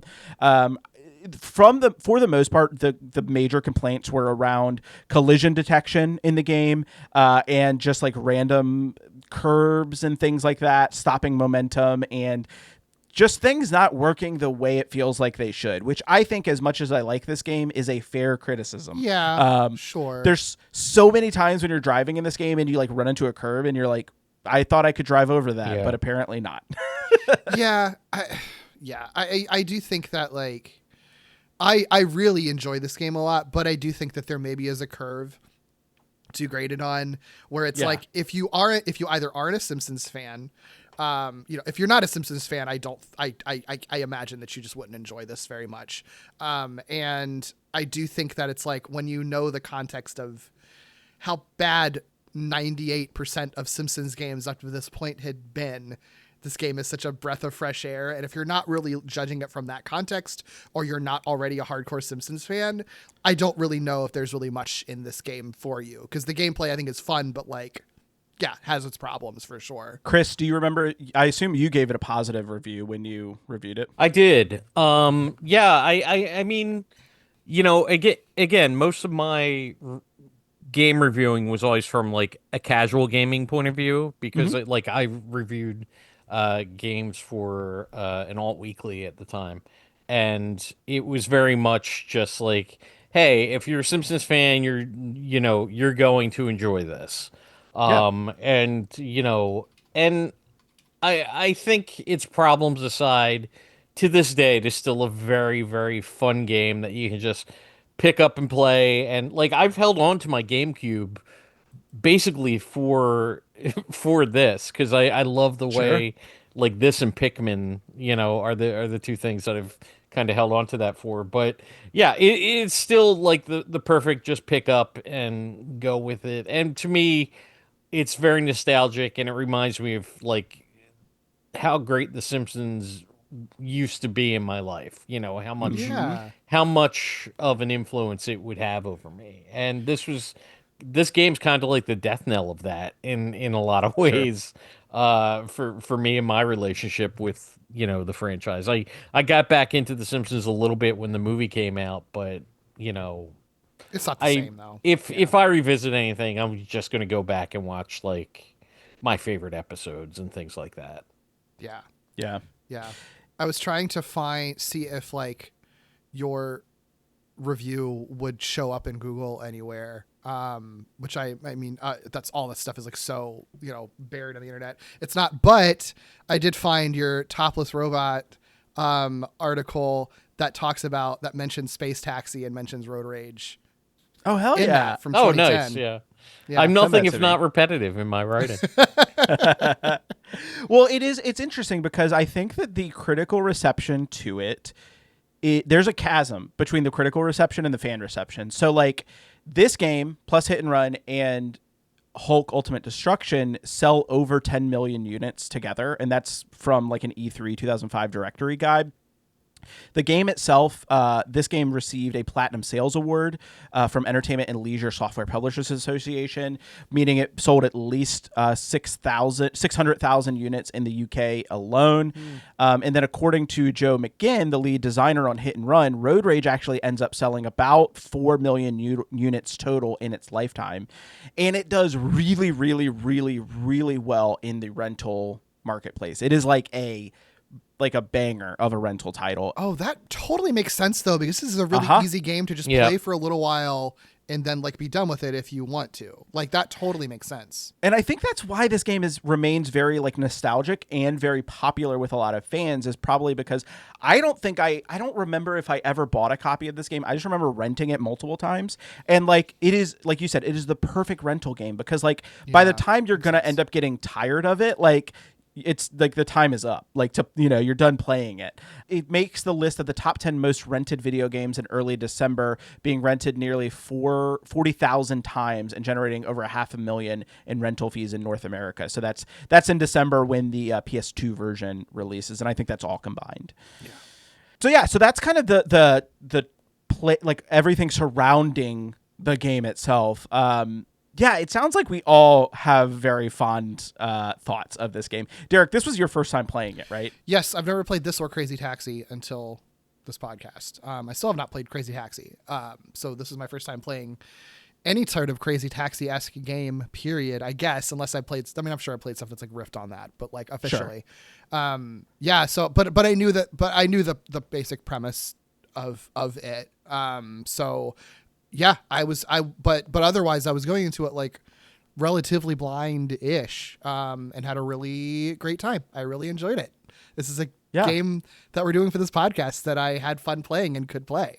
So, you know, and one thing I will say about this game that I really appreciated is that, like, this is going to sound so stupid, but it's just like, oh, this is a game that like I could 100% if I want to, and I'm confident that I could, like, which I cannot say for, I think, virtually any other Simpsons game that we've covered, but it's less like, it's just a matter of time. I don't feel like I'm very good at this game. I think I'm pretty bad at driving in it and stuff, and yet I think I could, you know, I ran out of time to unlock everything in the game, but sure. I know that I could if I just put some time into it, because even if you're really bad at it, okay, then it'll just take you a little bit longer, but eventually you will earn enough money to unlock everything no matter what, you know, which I think is really cool. And I think probably is part of what makes it fun, is that it doesn't feel like it's difficult, but it's still challenging, if that makes sense, and also just fun in general. Yeah. I read a review where someone said that they basically said exactly what you said, that like with enough time you'll unlock everything, and they said that as a negative for the game. And I'm just like, we can have games like that. Like, you can have games like that. It's a video game. It's supposed to be fun. Yeah, I as someone, look, I love video games, but I'm terrible at them. I have very, very bad hand-eye coordination. I always have. Like, I just, you know, one of the things that I adore about this game is, you know, I was able to put the time in and unlock everything. And to me, that was, like, as someone who, like, I love the idea of the Grand Theft Auto games, but, like, I don't have the hand-eye coordination to, like, complete a lot of the missions. So when I would play those games, I would drive, especially like Vice City, I would drive around, mow people down, listen to the radio stations, and blow shit up. That was the game for me, because I was never good enough, and I didn't have the patience to complete the missions. A game like this, I always had the patience to complete everything, because like it was very fun, and the learning curve is very easy, and it isn't that complicated of a game, you know. So I appreciated that quite a bit. And you know, having like the biggest problem with this game is the repetition when you run into the same voices again and everything. But, you know, for what it is, I think it's very well done.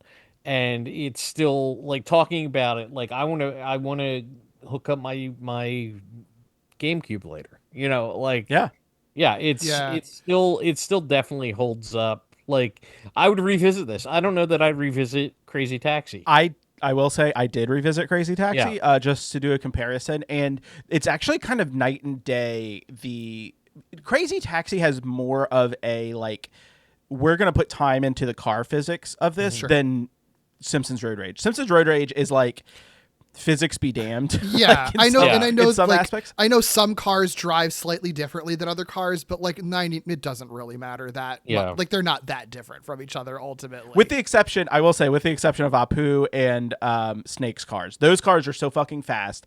And if anybody hasn't played this game and you plan to play it, those are the first two cars you should unlock. Because like, that's like the ticket to getting like a ton of money in your missions. But I mean, I think that like Crazy Taxi is just a different. even though they're very similar, it is just a different game.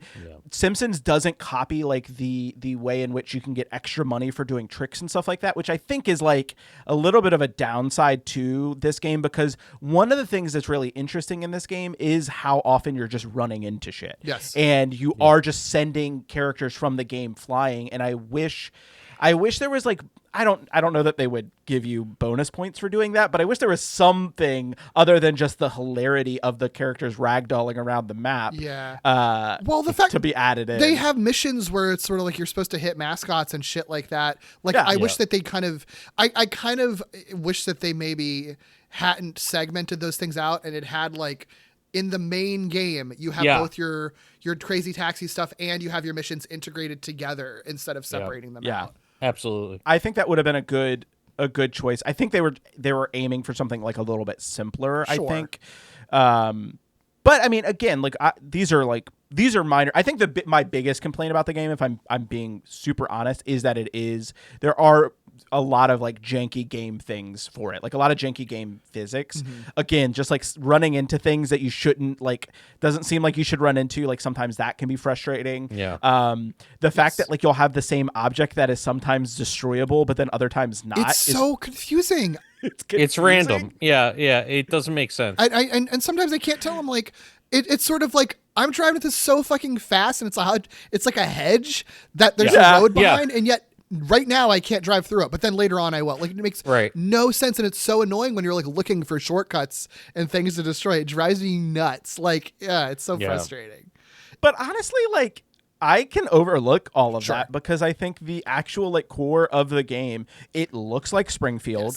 It feels like Springfield. It's laid out really like in a way that like makes sense for how I could imagine Springfield being laid out, which I was shocked. That's an excellent point, and definitely more so than Virtual Springfield. Yes.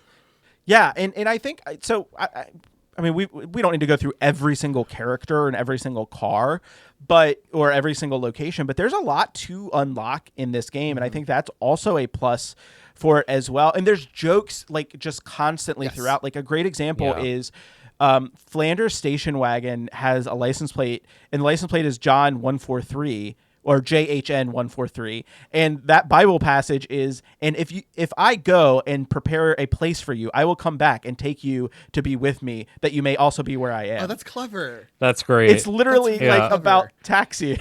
Yeah. I mean, it's not, but yeah. But like, I think that's the thing that makes this game so great, is that like, yes, it is repetitive in that like your missions and stuff are very straightforward, and like when you're actually doing the crazy taxiing, there's not like, you don't really, other than like avoid traffic like a couple of times and like destroy stuff a couple of times, there's not really much to it. But what makes it not feel repetitive, even though it technically is that there is so much to just take in and experience throughout the world. Like that they have the Sunday drive mode that's just like, just drive around and explore Springfield without a time limit. Like, because there's just references. There's like a fucking escalator to nowhere in this game that you could use as a ramp. You can find fucking Truckosaurus like devouring cars. Like that shit is so cool. And it's all over the place, and like there's big jokes and there's also little jokes, like you're saying, just little bumper stickers on things, or like little sign gags and things. Like it is so dense with stuff that like it is a game that you can return to over and over again and just find something new, which I felt that way about Virtual Springfield, but I think I feel that way more about this game because you're driving around it rather than just walking around to experience it. Like you can just not even realize that there was an area that you could access that had a joke in it somewhere, you know? Look, as you both and listeners of the show will attest, like there's been so many Simpsons games that are just like cash-ins that aren't done with any kind of care or love for the actual franchise. And that is not the situation here. You have a game that is, it does kind of capture the chaotic and fun feel of the show, which is the whole point of playing a game like this.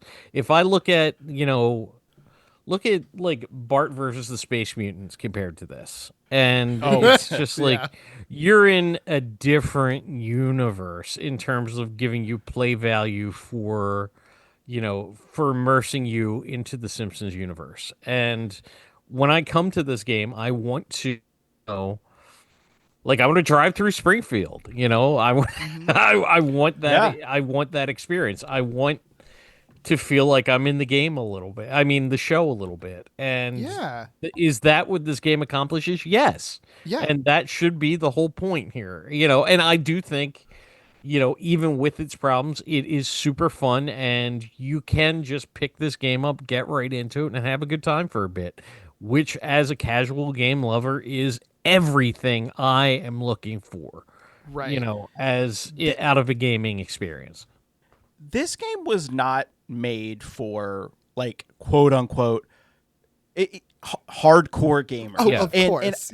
And I mean that like as positively as possible. And like I have so much fondness for this game. I played this game, like I mentioned. I mean, I was like, what, 12, I think, when this originally came out. So I was playing this when I was like in middle school originally, and I would return to it like thereafter. And I just remember there was a friend that I had around that time that didn't watch The Simpsons and had no idea what The Simpsons were, but I remember us spending hours playing that game together, and he came away with like a bunch of Simpsons joke that he would like repeat. Because they're funny. They're funny jokes. Yeah.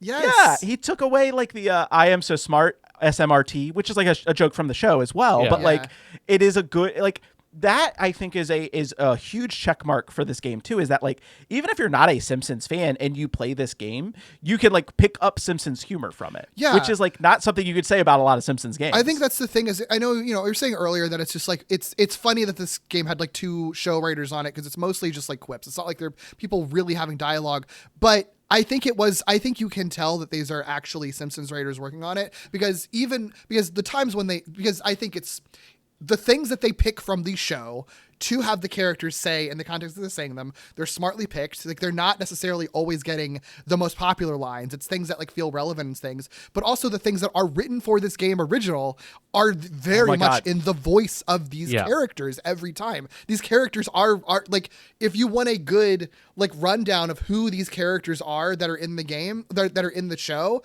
you will get that from the game, and you will understand what their archetypes are and what their sense of humor is, and like what types of jokes that they that are being told with them. Like, you get that in this game because everyone is like perfectly written. To the dentist, please. The pain helps me remember I'm alive. Your driving is adequate, but lacks passion. Oh, Willie, where would the truant youth of America be without Scotsmen like you? Can you take me to church? I think I did something last night I need to confess, but I don't remember what it was. I haven't felt this much pep since the night I cold-cucked Calvin Coolidge. So happy to be on the road with the driving and the steering and the cell phone-related mishaps. There's my pelvis! Hello, Reverend. Great sermon last week. Lots of fire and brimstone. It was an accident! Can you take me to the fireworks factory? I've got to restock before I go to school tomorrow. Bart, I am morally opposed to the use of fossil fuels, but I really need a lift. Back in my day, we called sandwiches Flat Freddies, and they cost 4 playing cards a bite. Take me to the school, please. Kids get dumber every day.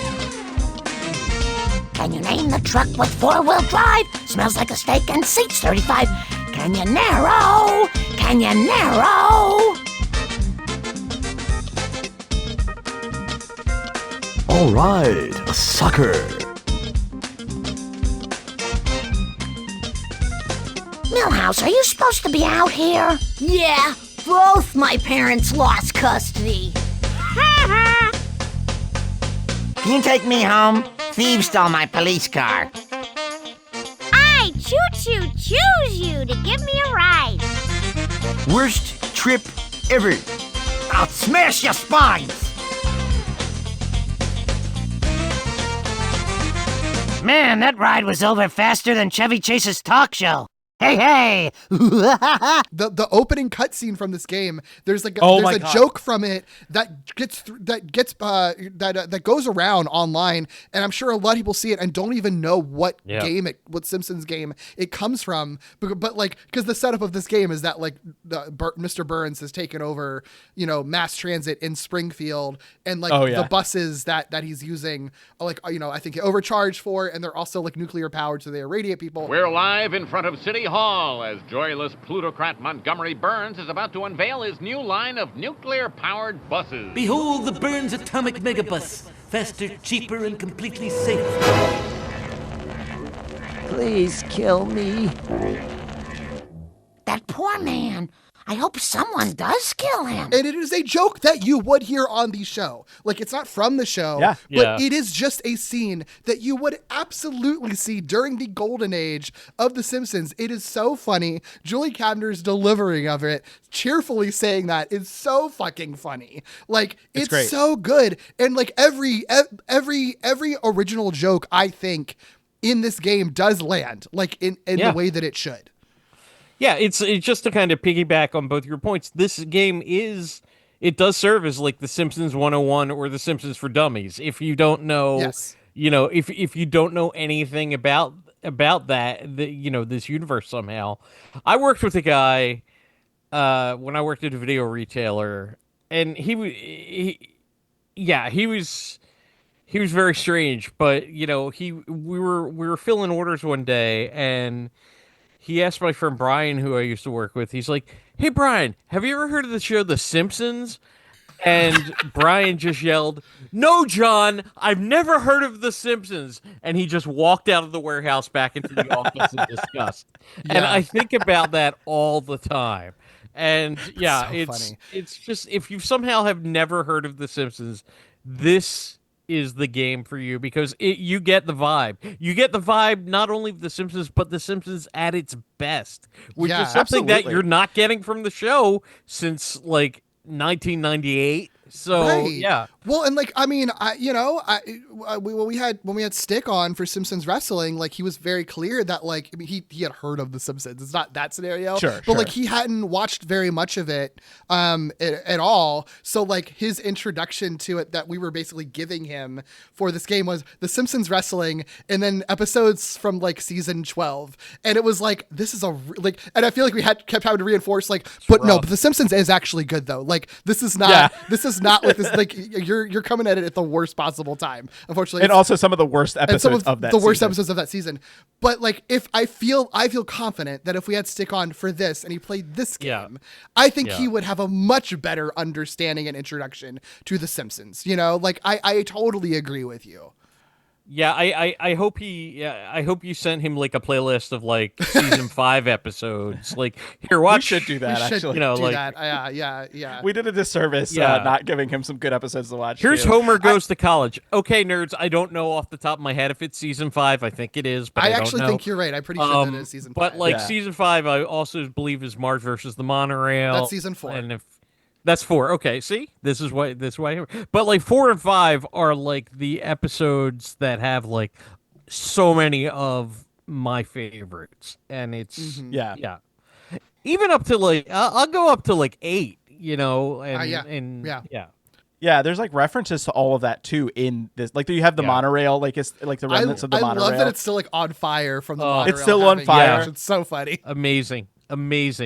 Speaking of jokes, and I know that we're coming up on time, but I just want to call out a few things. So one of the things that's really funny about this game is like, it is some of the like relationships don't like stick when you'll have a character that, like, if you pick them up and they know another character, they'll have like a little interaction, but then the line thereafter of like the person saying where they want to be delivered to doesn't always work out. Sure. A really great one is if you're playing as Homer, sometimes you'll pick up Marge, and I forget what the area is. Oh, it's in the entertainment district. You pick up Marge in the entertainment district, and she says, "Can you take me to the Gilded Truffle? I'm meeting Homer," if he remembers. But what's hilarious is that Homer like has like just a canned response where he just goes, "The what now?" And it like, that happened in my game, and it's not intentional, but like, it was perfect. So good. It was perfect. That's so good.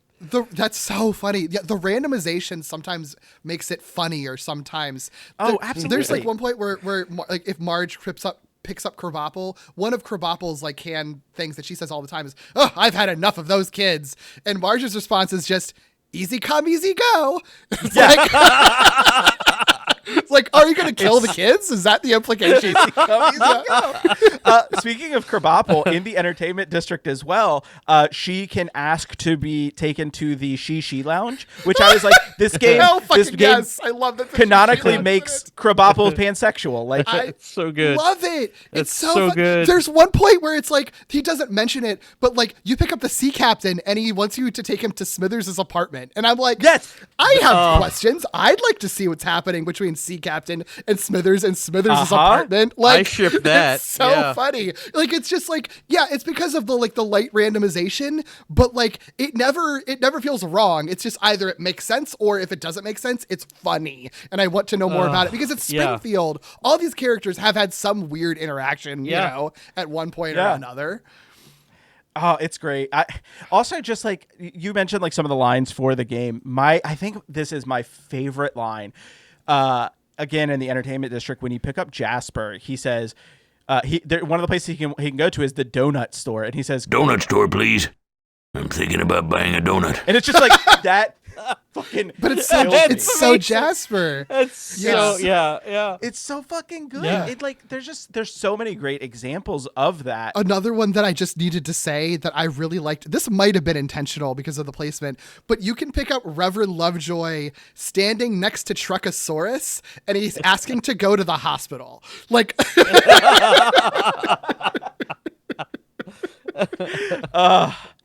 It's so, I mean, there's way too many. I'm going to clip in some of my favorites as well, but great. Like there's just so many good ones. And like, honestly, sometimes you will pick up like a passenger and they just like won't. The sound is very finicky in this game. If you pause at the wrong time, it cuts off lines and then it just doesn't replay. Yeah. So you have to be careful of that. And then sometimes they just won't really give a reason as to why they're going to a place. They just want to go to a place.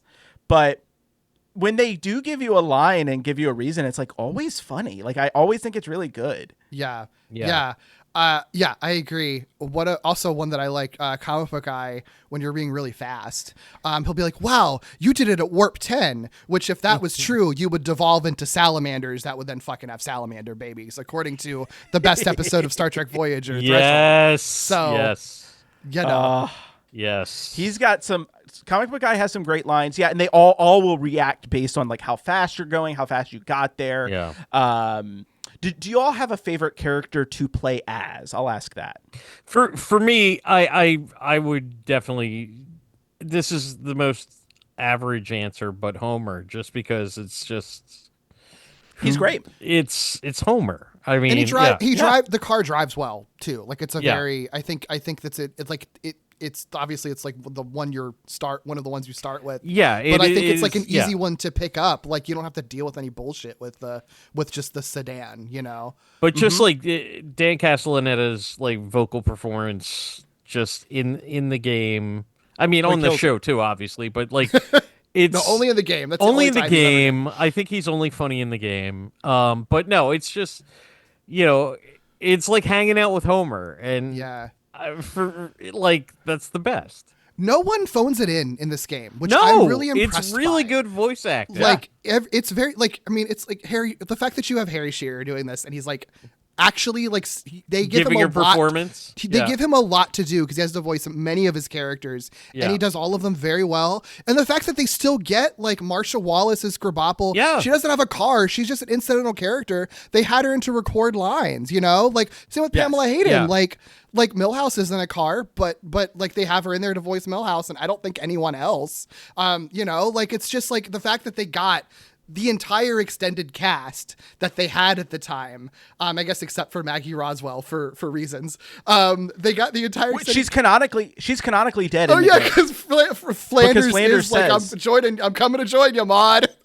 Yep. Yeah. In the game, she is canonically dead. This takes place after she has died. Yeah. It's just like the fact that they got their entire extended cast, gave them all funny lines, and everyone is good in this game. They're all so well directed. Yeah. Oh, it's so good. Yeah, and because of all the interactions, like that's another reason why the play value is so high because as most people playing this game are, I think it's safe to say, super fans of the show. And, Sure. You want to have as many of these interactions as you possibly can. And, if you play it for long enough, you will probably get all of them very quickly, which is both a downside and a treasure. But yeah, and you'll want to re-experience them again and again. And that's why, 25 years later, we're still talking about it. Yeah, absolutely. Yeah. And there's also there's little Easter eggs too. There are timed events if you play it certain times. Like there's a holiday Christmas stuff. Apu, I think. Yeah, there's a Bart is in a Halloween costume. Is he Frankenstein or something like that? I don't remember. You can actually just put in codes to see them I didn't too. realize Like that. if you look, you can put it's just one of the cheats that you can put in. There's a ton of really interesting cheats, like flat characters is one. For Halloween, Bart is Frankenstein's monster. For Thanksgiving, Marge is dressed like a pilgrim, and the Canyon Arrow is painted in autumnal colors.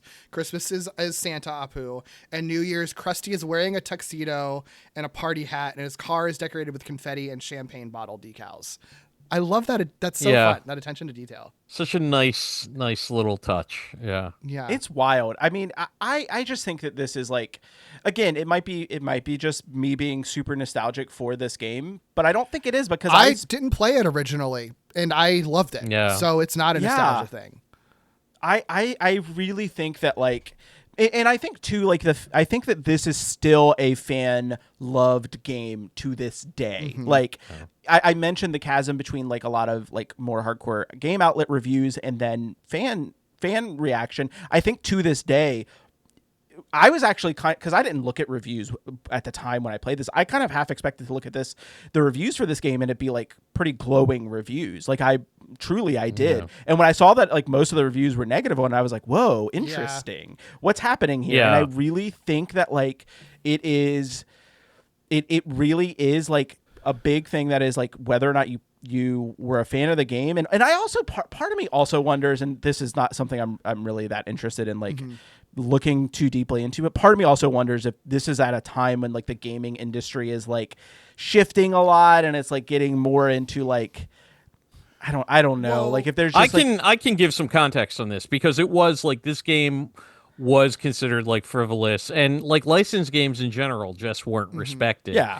And I know I had a chat with my editor because the whole point was when I was reviewing games, again, it was from a casual point of view. So I would be these are the games that I don't want to review the big franchise but at this point, attention had gone on to Halo type games. That was that's where the interest was. So a licensed games for this, it was pretty much, even though The Simpsons was still huge at the time, it was pretty much just dismissed as a kid's game that was just had no worth to it. Yeah, and I know a lot of fellow writers that I knew at the time were just you actually like that. And for me, it was a blind buy. As soon as I knew it was coming out, I just grabbed it, because it's The Simpsons doing Crazy Taxi. Okay, say less. But the gaming industry wasn't a very casual gaming was not a respected thing at the time. Yeah. It was very much no, you have to, especially all things Xbox were so coming in around this time, and I don't remember the exact timeline, but just kind of in general, the GameCube was kind of that's a kid's device, and it also came on the heels of the failure of the Dreamcast. So the video game industry was in a very weird place. Online gaming had started to take off, and LAN parties and things like that too. So sense. A game like this was not considered by, gamers with a capital G to be worth anyone's time. And, okay, whatever. I fucking love it. And I think it still holds up. And I want to go into my closet and dig out the GameCube. I think everything you said makes total sense though, looking back on it, because it's like, Mm-hmm. I think also, and the license, I think The Simpsons, I think maybe is at a point where like, people are starting to recognize that the show isn't as good. So they're also seeing that it's sort of like, they're really trying to milk this, aren't they? Yeah, and absolutely. And so it being a licensed game and licensed game being looked back poorly upon. Because I remember like it's a few years after this that like the Spider-Man 2 movie tie-in game, like it was a big surprise that people were like, no, this game is actually like really good despite it being a movie, like a movie tie-in. This game is actually really good, and then innovates Spider-Man games, and every Spider-Man game after that is just riffing on the formula that game started. And like, but the reason it was such a big surprise is that it's like, wait, a movie tie-in, like a licensed game is like good, So because there were so sense. many years of licensed games just being the fucking worst, and to me they're so interesting. How I love a licensed I game. could talk about the Yeah, me Alf too. game for the Sega Master System for hours upon hours. It is so bizarre. But yeah, like as someone who's always kind of gravitated towards, when I sold my original Nintendo and the games I had, so many of the games are like, I had the Total Recall game, I had the Gilligan's Island game, and like a friend of mine was like, why do you have all these games based on TV shows and movies? And I'm like, have you met me? Yeah, right. And so like it's always interesting to see licensed games because for the most part, I'd say 9 out of 10 times they're absolute shit and they're absolute cash-ins. So when a game like Road Rage comes along that is just derivative though it may be, it's still a fantastic game on its own, right? And it still is a Valentine to The Simpsons, which is what licensed games should be. They should be like a love letter to the source product. Absolutely. And it still is, and it's so much fun for me. So I don't, I didn't give a shit there what gamers thought back in 2001, and I don't care now like what the gamerati may think of it. To me, I'm like, is a game fun? Do I want to spend my time with it? Do I want to replay it? And I know I'm not the typical, like, I was never like the typical quote video game journalist. I always came from it from my own weird angle, but to me that's more interesting than just be like, oh, you can rack up this many kill points on this latest first person shooter and everything. Like, I don't give a fuck about that. Let me drive Mo around. Like, that's what I want to do. So yeah. Well, and I'm glad you said that, Chris, because as we start to wrap up, I think what a lot of the critical reception and critical analysis of this game gets wrong is like what makes this game fun. I think that like, and that's such a, I hate saying that because fun is such like a subjective term, but like, I actually think there's this, I just want to read this really fast. This is a review that I pulled in from Joe Rabicki, who was the reviews editor at PlayStation Magazine in 2002. And this is from Joe's review. And what he says is, I'm sorely conflicted about this game. Any Simpsons fan will be hooked quickly because it's hysterical. At last, someone has made a Simpsons game that really capitalizes on the wealth of quirky characters, obscure references, and sharp writing. Woohoo. However, it doesn't take long before the whole concept gets old, real fast. So the problem is not that the game is basically an unabashed Crazy Taxi ripoff. Don't get me wrong, it is an unabashed Crazy Taxi ripoff. That's just not the problem. The problem is the developers lifted only the most superficial elements of Crazy Taxi and didn't really bother with all the careful design features that gave the game such a high replay value, relying instead on the character recognition and novelty of seeing these familiar locations rendered in 3D. And then in parentheses, to be fair, these are powerful features for any fan. And then it closes out with, or this passage closes out with, in other words, as a Simpsons showcase, it's fantastic, but as a game, it leaves a lot to be desired. And I think that that's like everything in a nutshell with like all of the reviews of the games at the time. It's like, it feels almost like this person is like wanting to say that this game is fun, but it's held back by like the gameplay elements. And like, I get that as a, if you're writing for, PlayStation Magazine, like you have to look at it. You have to have your hand tied a little bit as to be like, but at the same time, it's also like, there's a lot there that you're saying is good about the game. Right. And I think like intentionality matters too, because I do think it's very clear that these game designers weren't trying to innovate on gameplay. They're not trying to make a game God, that's no. going to make waves and change the gaming industry. They were trying to make a Simpsons Springfield simulator where you can drive around in Springfield and just use Crazy Taxi as their portal to do that, because it's fun to have the Simpsons characters driving around saying things and crashing into people like you would do in Crazy Taxi. Like, that is the intentionality of this game, and if that's what they were intending to do, they fucking nailed it, you know? Yeah. So it's Yeah. like, I think that's what you judge it on. Yeah. I also think like the target audience for this game is a younger audience. Like, Yeah, I really, for it's, sure. it's rated T for teen, but like, I think it is really aimed at like the age that I was when I was 'cause playing it's it, easy which to was pick like up. in middle school. You can be bad, like, you know what I or mean? you can be like someone like me who plays video games with the skill of a 6-year-old and Same. can still play it. Yeah. You know, Yeah. right. It's not for the fucking hardcore gamers. We're allowed to have games like this. Yeah, like Sure. you know, like not everything has to be a 30-hour investment. You know, like I'm sure I played this game for 30 hours, but not because I had to finish it, but because I wanted to. You know, and I also love that you say 30 hours, like when nowadays that's like Yeah, the I don't low know. end. Like, that's I'm- like Yeah. the low. That's a short game. like I'm nowadays. super out of touch with video games past 2003. Thank you. Yeah, like Yeah. And I do just want to note too, like I am focusing on a lot of the negative reviews. It does get positive reviews as well. Like, not everyone pans the game. It truly is like a mixed bag in terms of the reviews. I mean, I think Game Informer gives the GameCube, PS2, and Xbox versions like an 8 out of 10, Yeah. which is like a pretty glowing review, like for Game Informer. And Game Informer was like, I know personally, the magazine I picked up regularly at the time. Yeah. And so like it's not everyone who is like panning this game, but I do think it did tend to skew a little bit more negative in some of the supplemental reviews and stuff like that as well.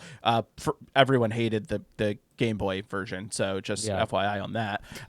But yeah, I mean, I think that like there is there still is this chasm between like I would put this at like the top of my list of Simpsons games, like truly, like one of the best. Absolutely, like, I think. Yeah, for sure.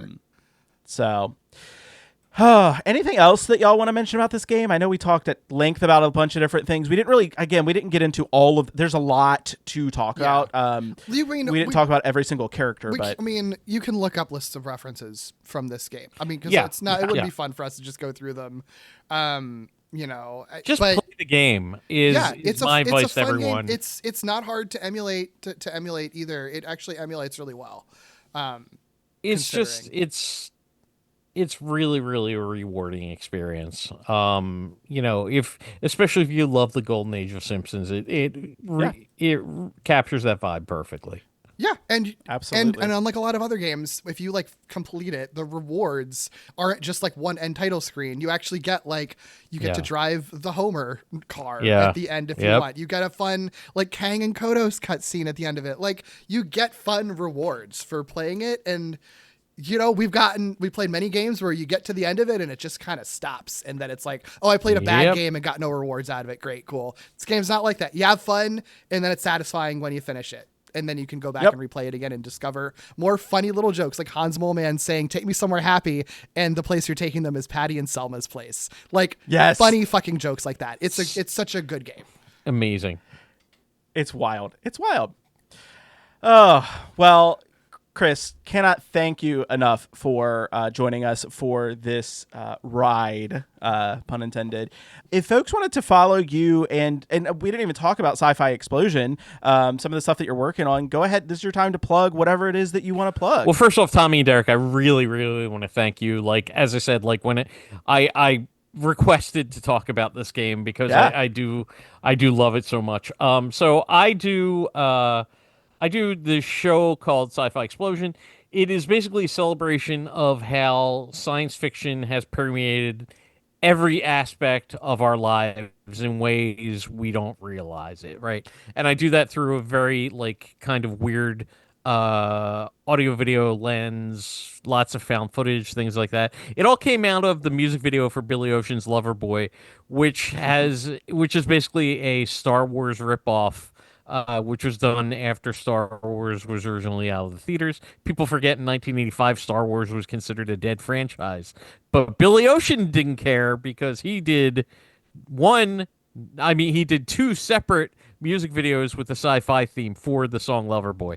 And seeing that, I was like, wow, man, Star Wars really, really impacted every way of life. If Billy Ocean music video for one of his biggest bangers is doing it, and from there for the past like 11 years now, I've been doing both a real world show and a virtual show on Twitch, twitch.tv/sci-fi explosion, where you can watch me talk about various sci-fi things that I love.